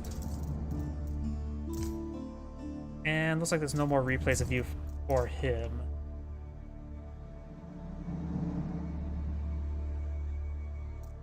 Oh, this name's interesting. That name does not exist anymore.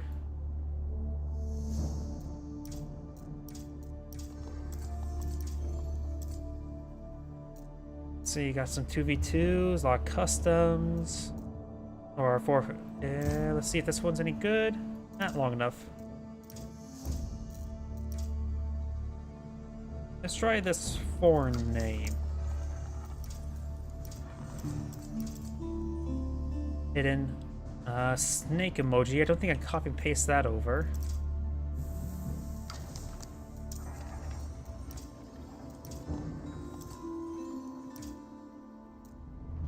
I got some here, but all of them team games. Nothing. Here, let's try him. I think we just cast a replay with him recently, but it was from the other players' queues. You got some 1v1s down here. Very nice. The pit. Nope. Oh, here we go. 38-minute one. This should be a good one for the rest of the night.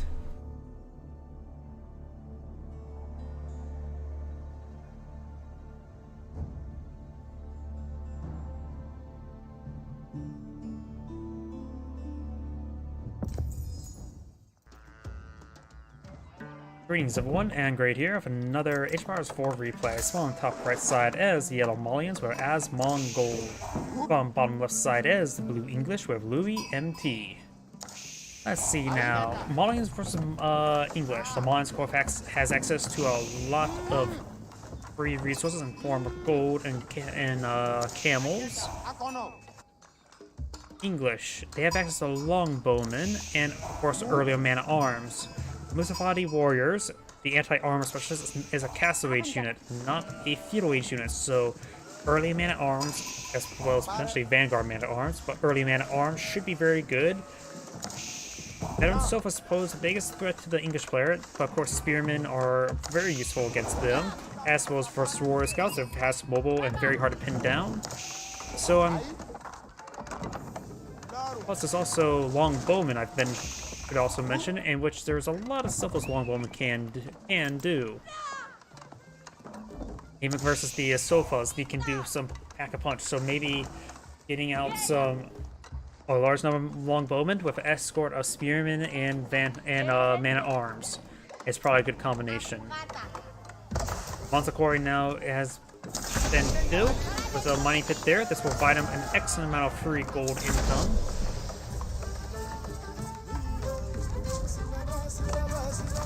All now point of field. Both sides still has initial scouts. No military units on the moment. Scout the season hits there.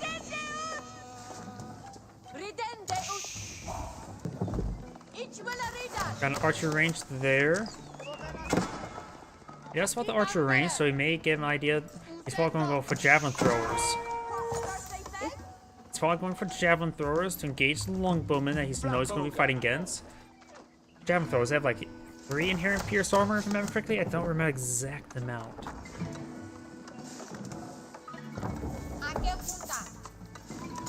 We got some early cattle ranches not being employed on the field. Ultimately using that free gold income to pull out some cows, in order to get some fruit. He's turned that free gold income to free food income, though it does cost a bit of food or a bit of wood for the cattle ranches. Though they're pretty cheap at 100. but it's still expensive nonetheless at this point in the game. Another mining pit's being employed down here, very nice.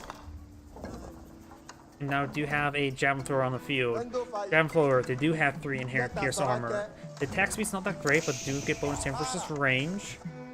And what's the range of them? 6,000, which is the same as regular or a little bit farther than regular archers, but not as long as longbowmen, which have 7 range.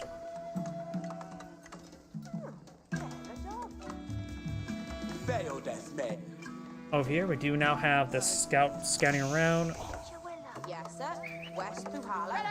And of course, we got some economic double broad X. We got the fertilization, which I believe do affect cows.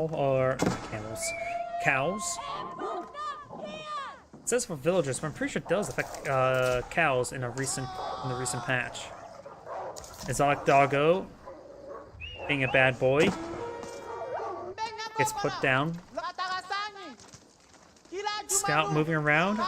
Same bit of damage there. We've got the spearman as well as the longbowman. He sees his opponent's composition at the moment, which means archer, javelin thrower is probably a good composition. Archers can engage the spearman as well as the javelin throwers engage the longbowman. However, you still need a front line, so maybe some spearmen that go in the front, or donzels, I should say, wouldn't be half bad as well. Oh, is that the boar? I think that's the boar, isn't it? Sort of hard to collect. Yep, and he has actually claimed the boar. Very, very nice. Scout does spot these forces there. Good number of javelin throwers. Got to keep his long. Well, the longbowman can engage at long range. They do have 6 damage, so they will do 3 damage each per javelin thrower. Per hit on the javelin thrower. And now these javelin throwers are getting overrun. We've got a single horseman here, which does bonus damage versus range, including the javelin thrower. So horseman was a great call right now. He of course spot the javelin throwers early on.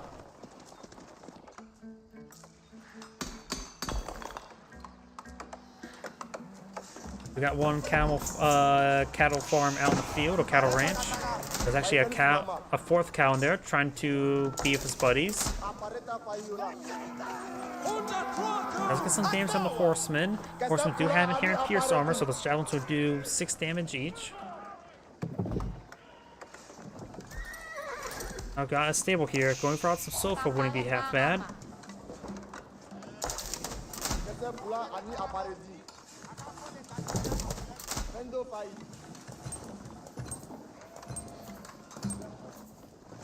We do know how these forces now advancing on forward. Mining pit here, fully up and going, getting 140 gold per minute. These villagers now are seeing a bit of fire. Does lose a number of these villagers. You can't be losing these villagers like that. He does, of course, have a lot of free income, so it does even out over a long run. But you still don't want to be losing them. As he's gone for a second town center. Got the javelin throwers, get some javelin throws.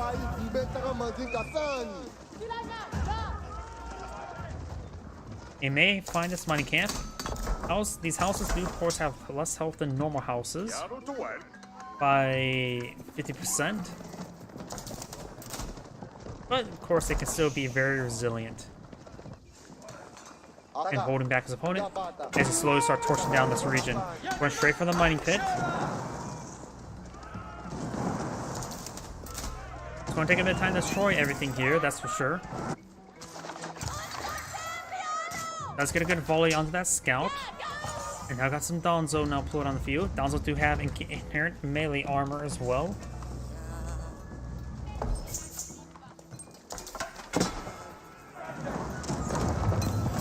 And the mining pit does go down. Starting to torch out some of these housing. Very nice. As the scout does go down.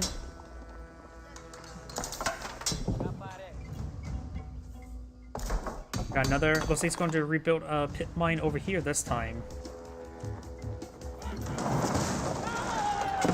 He's going to let all that stuff get torched down.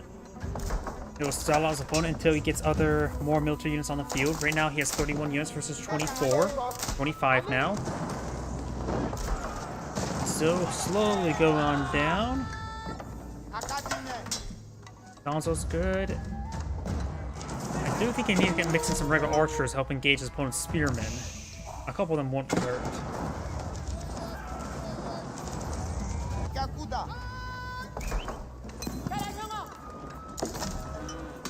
Mining Pit only up to 52 gold per minute at the moment.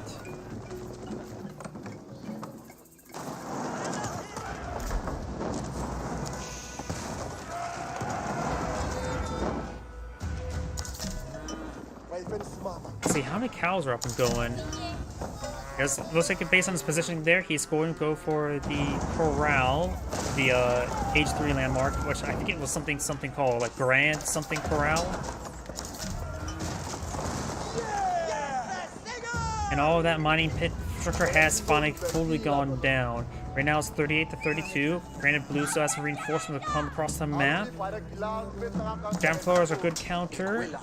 Donzo are going to be nice, not only for the horsemen, but also they got the initial javelin throw as well. So perhaps do see a good alpha strike by yellow. This force is starting to fall back.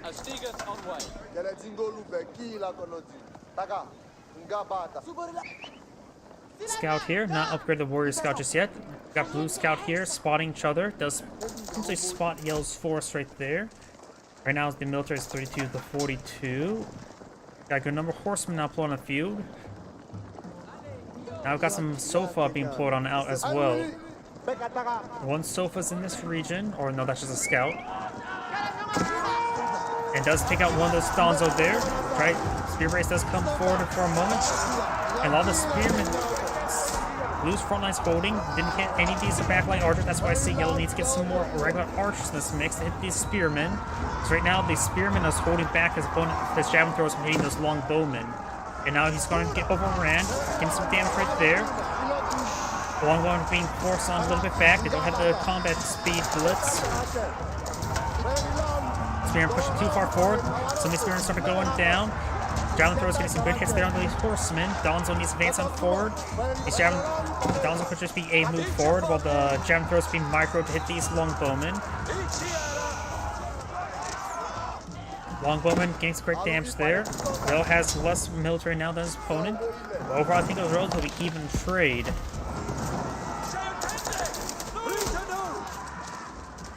Blue scout looks like appears to be dead, which means there's no spotting here to go through all the shrubbery. But looks like yellow scout is also down. Looks like yellow's gonna be trying to claim up the steer as you get more and more of the cows being collected or deployed. There's blue scout in the region. Horsemen trying to find a flank. And this area is quite wide open, though these forces are relatively close by. If you paid attention to those deer running around, that could alert them there. Now these villagers need to fall back because they're about to get overran. Right now the village count is 45 to 44. Yellow is slightly behind, but with the mining pits and the muscle quarry and the cattle farms, you should have superior income still. More of these horsemen start going down. When you just got a lot of spears thrown at you, it will kill you eventually. You now get the warrior scout research for the Malian player. He has 5 cattle farms completely full now, providing some excellent food income. More horsemen being pushed on forward. These warrior scouts will spot these forces. Got some Donzo here. These are javelins. That's not exactly great engagement for javelins. Does receive a good hit there. Takes out a couple of horsemen though.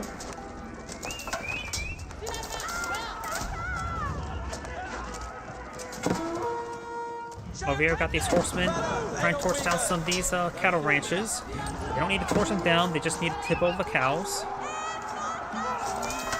Donzo getting some hits there. Does take out a villager. A large number of Donzo in this region now.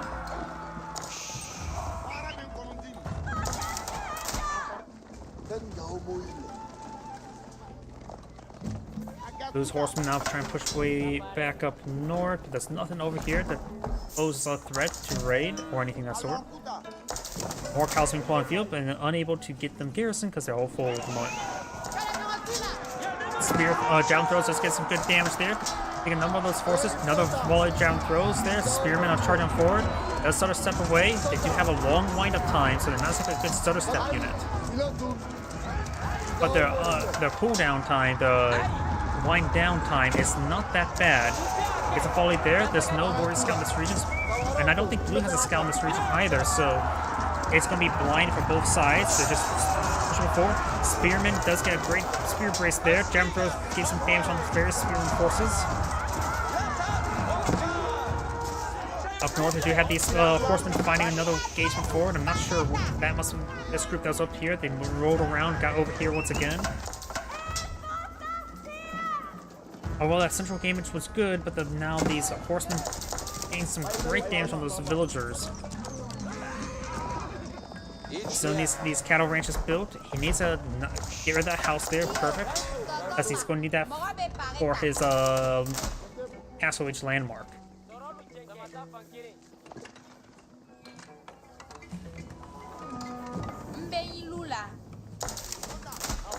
Now these cows can be tasked into the farm. Lord McDonald really wants this farm to be full. Got one warrior scout here from Vision. Couple of Stanzas will be picked on off. There's a good number of longbowmen here. Right now the military force 60 to 64.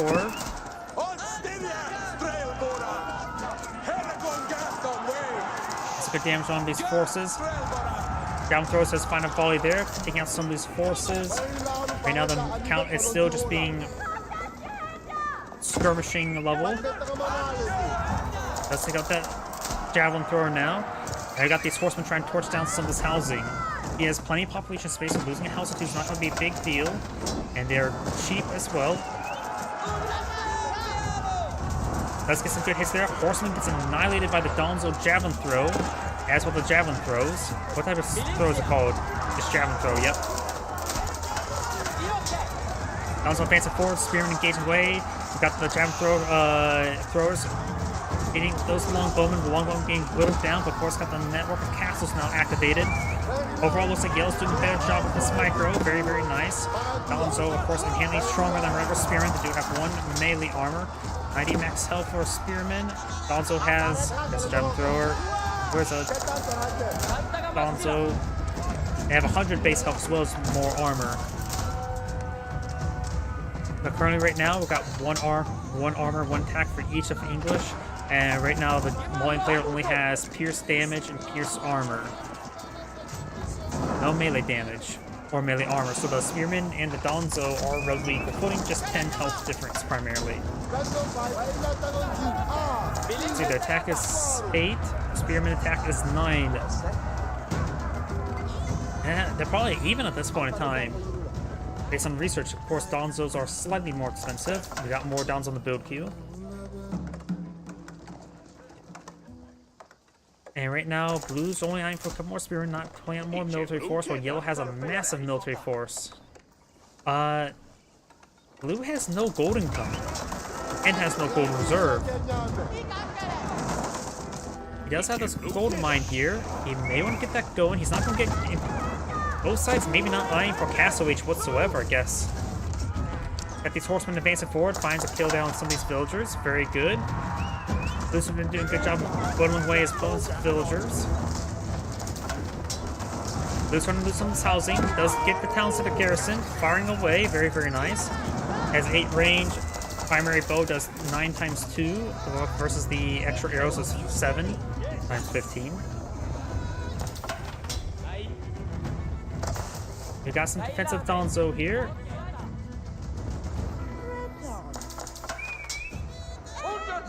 English player is pretty low on resources, trying to build what he can. I think there's... He may have bought some wood there, I'm not so sure. It seemed like it went up quite quickly, but it could have been villagers. Got a massive line of infantry here. Trying to find some arrows on in. He's going in. He's going to try to go for the kill and hit some of these villagers. The villagers can stand and fight as well. Donzo's advancing forward, javelin throwers as well. It's going to be a mass engagement. Depending how many villagers go down, this would be great for Yellow. After all, he's lost a number of villagers of his own. While Donzo's now garrison, Blue's trying to pull the line over here. Horseman advancing forward. Looks like Donzo over there has been retasked over here. Horseman gets some great hits on the javelin throwers. Javelin throwers are not hitting the longbowmen. Looks like Yellow will lose his force. We got more military forces here. He has lost a significant amount of force. And maybe Yellow just needs to cool off for a moment. Blue don't think he lost many villagers there, but Blue's not in a good position. He is nowhere near Castle Age. He literally has 0 gold. Amen, thank you. First time to catch you live. Great channel. Watch every HRE video. Thank you. HRE. I think what HRE stands for. I'm drawing a blank. Bad day to have a headache.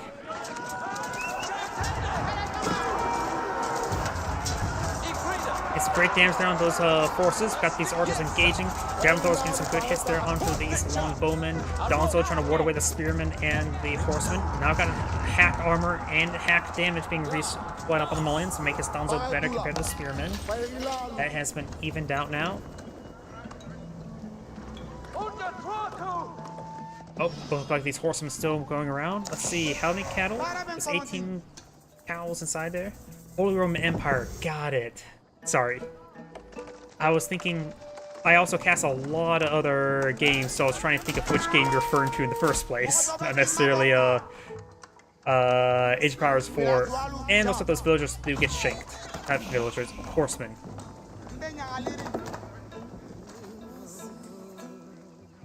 I got the Grand Fulnar, how do you pronounce that? Fulani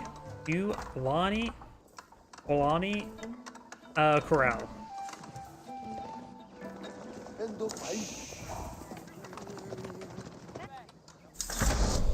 Now I got the Castle Age there. The English players incredibly far away from Castle Age. And so now Yellow can go for some technology. He's going for a lot of technology there. Javelin thrower upgrade, spearman or Donzo upgrade, economic, pierce armor research. Blue has a very, very small window to do damage before he faces a timing attack. Not necessarily a timing attack, but he's gonna be out quality very, very soon. Yellow just needs to stall. He doesn't have to engage. He has this advantage. Okay, now we've got more advantage being deployed on out.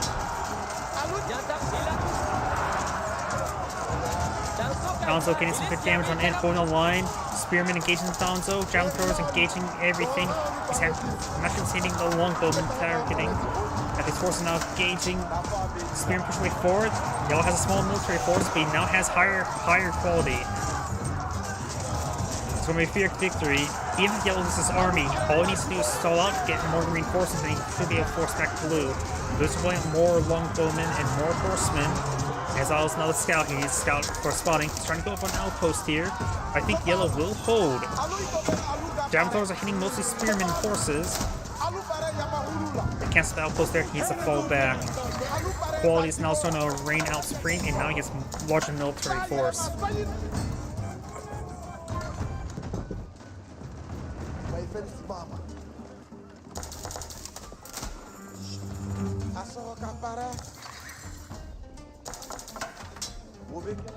Do have the couples another lumber camp over here.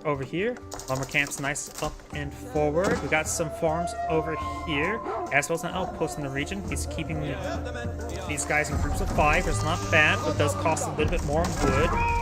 He is still collecting up no gold. He is not eyeing Castle Age. He's going to be fighting against a severely high quality force now. You have to go for Castle Age.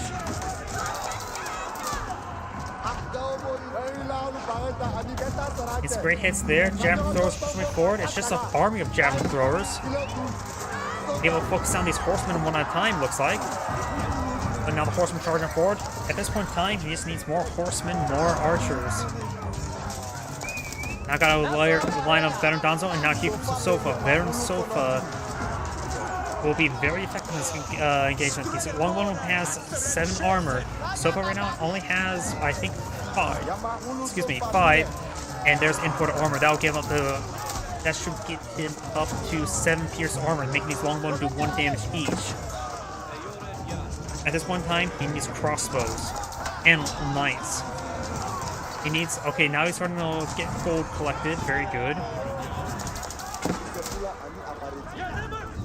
But he's still pretty far away from food for Castle Age as well.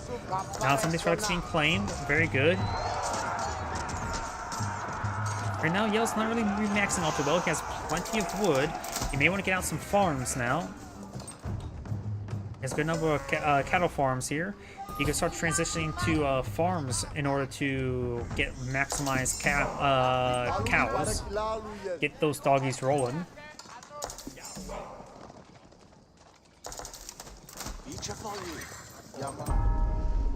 Yes. Longbowmen, horsemen, and spearmen advancing on forward. Takes out that unit.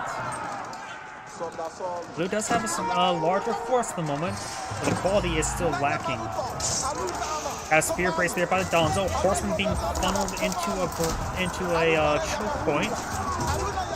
Down throws are being good focus fire there on the longbows. I think he's overkilling a little bit too much, however.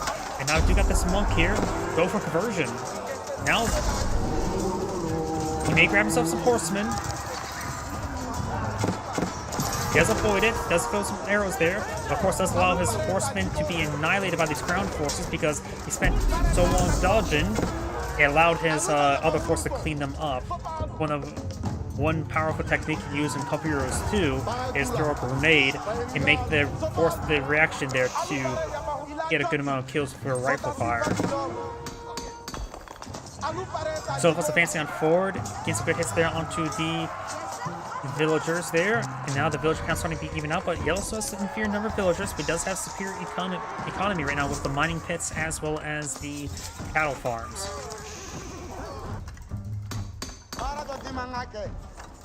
Is that an outpost? Yeah, a total outpost. He's aiming for trade now?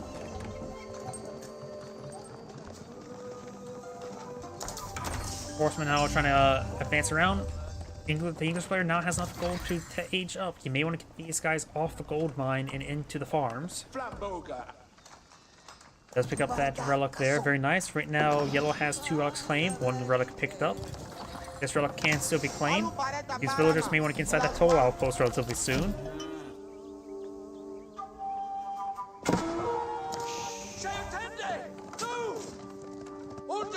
Horseman advance forward, does get inside the total outpost now, being upgraded with Spring Gold emplacement. And now these sofas are raiding the farms. Horsemen sort of just idle there.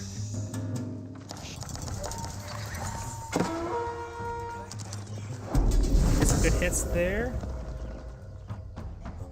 He captured this point with hardened spearmen. Right now, Blue has a larger military force, but as I mentioned beforehand, inferior qualities.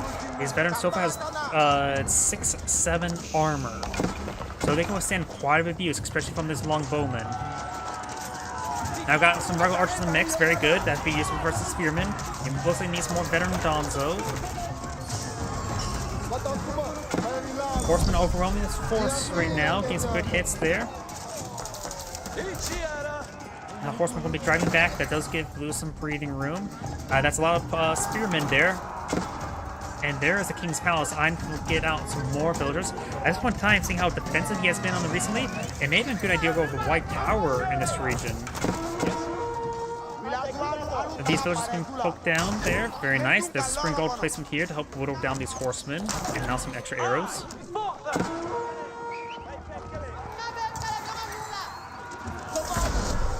And now do got Castle Age for the English player. He needs to get some veteran longbowmen.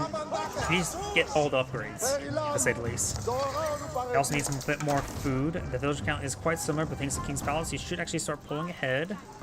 Some of these villagers are also idle. Okay, those are all collecting. We'll post some people over here on the farms. And now we've got to keep being pulled out by the Mullion. Palisade wall is still going up. Has some wood there. He could take time to clean up the deer as well.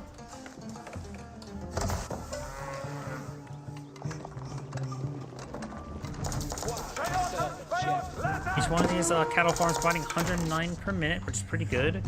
It does, these economic attacks do improve those farms, because it should be 28 times 3.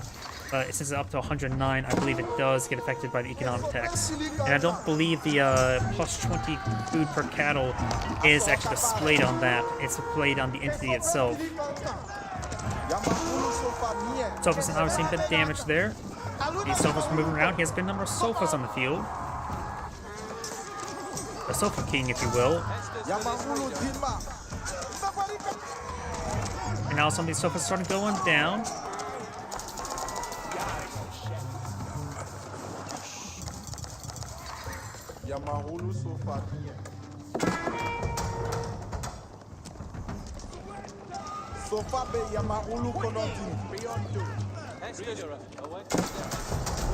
You now counterweight trebuchet on the field. Very nice.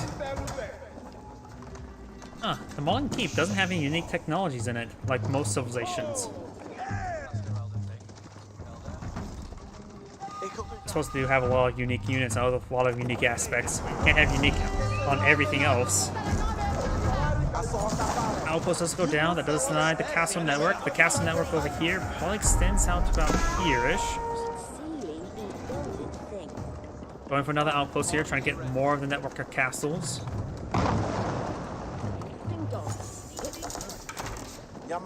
He also now trying to break through over here. There's a mill here that was used to collect the ore. And has been a number of counterweight trebuchets now pulled on field. Spearmen are coming over here. They are not... Oh, they are veteran spearmen. Very good. And the veteran spearmen will get some damage there on the sofas. We got these horsemen once again engaging. The spring golem placement will eventually whittle down. We got the veteran horsemen researched now. And we do now have hack damage being researched by the Maulian. Sofos moving around. Got a good number of archers here. Does he have poison arrows? Yes, he does have poison arrow.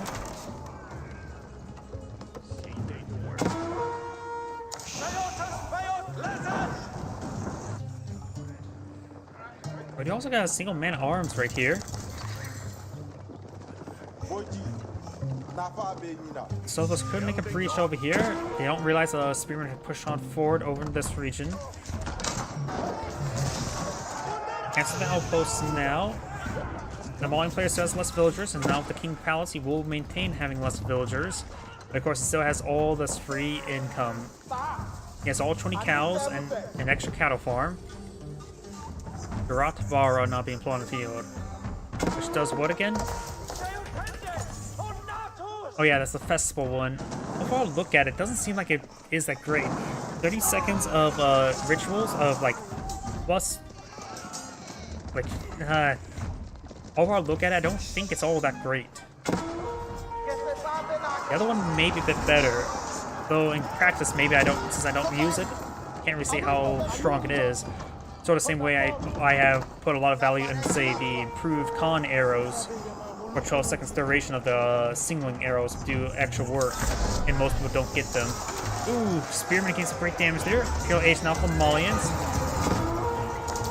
The English are pretty far away from Castle Age. They need a lot more gold. Or not Castle Age, Imperial Age.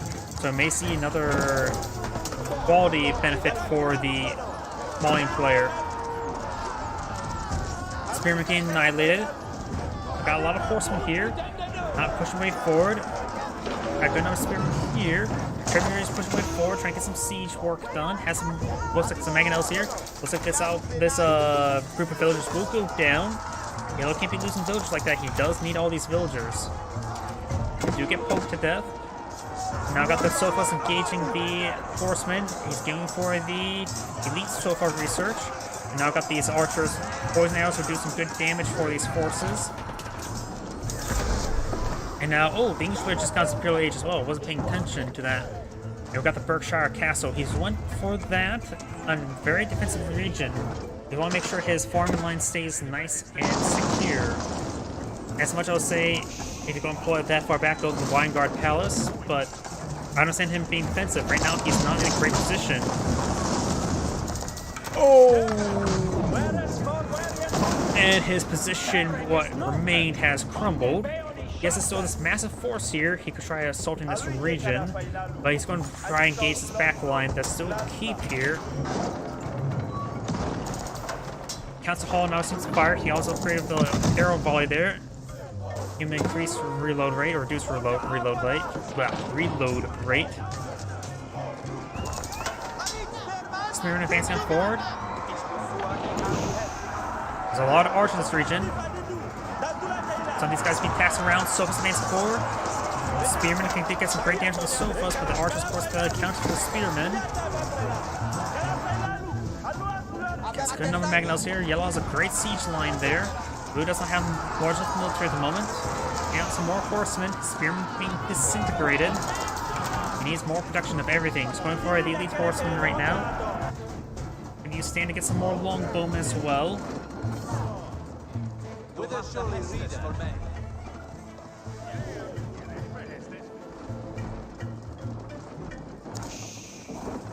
Does he have network of citadels? He does not have network of citadels, only network castles.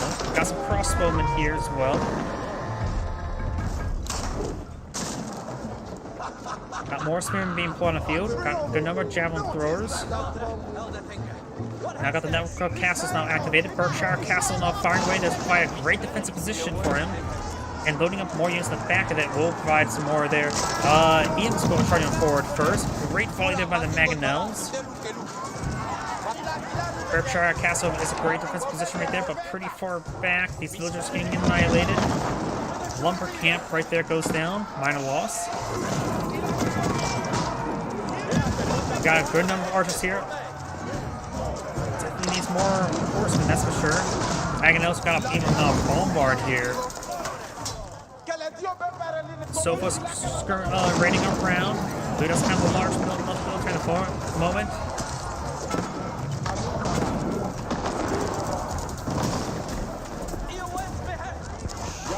Berkshire Castle will eventually take out these Sofa. And got this force now pushing his way forward. Council Hall trying to go for some hand cannoneers, which are good, but they're expensive. I don't think he can afford them at the moment. Looks like these Sofa swoop. And that is the end of the replay. This is Great saying thank you for watching, and on to the next replay. And as I mentioned beforehand, that is going to be a last replay for tonight. I'm getting a bit exhausted right now, and my headache is starting to pound. So everyone, thank you for watching, have a good evening, and get some good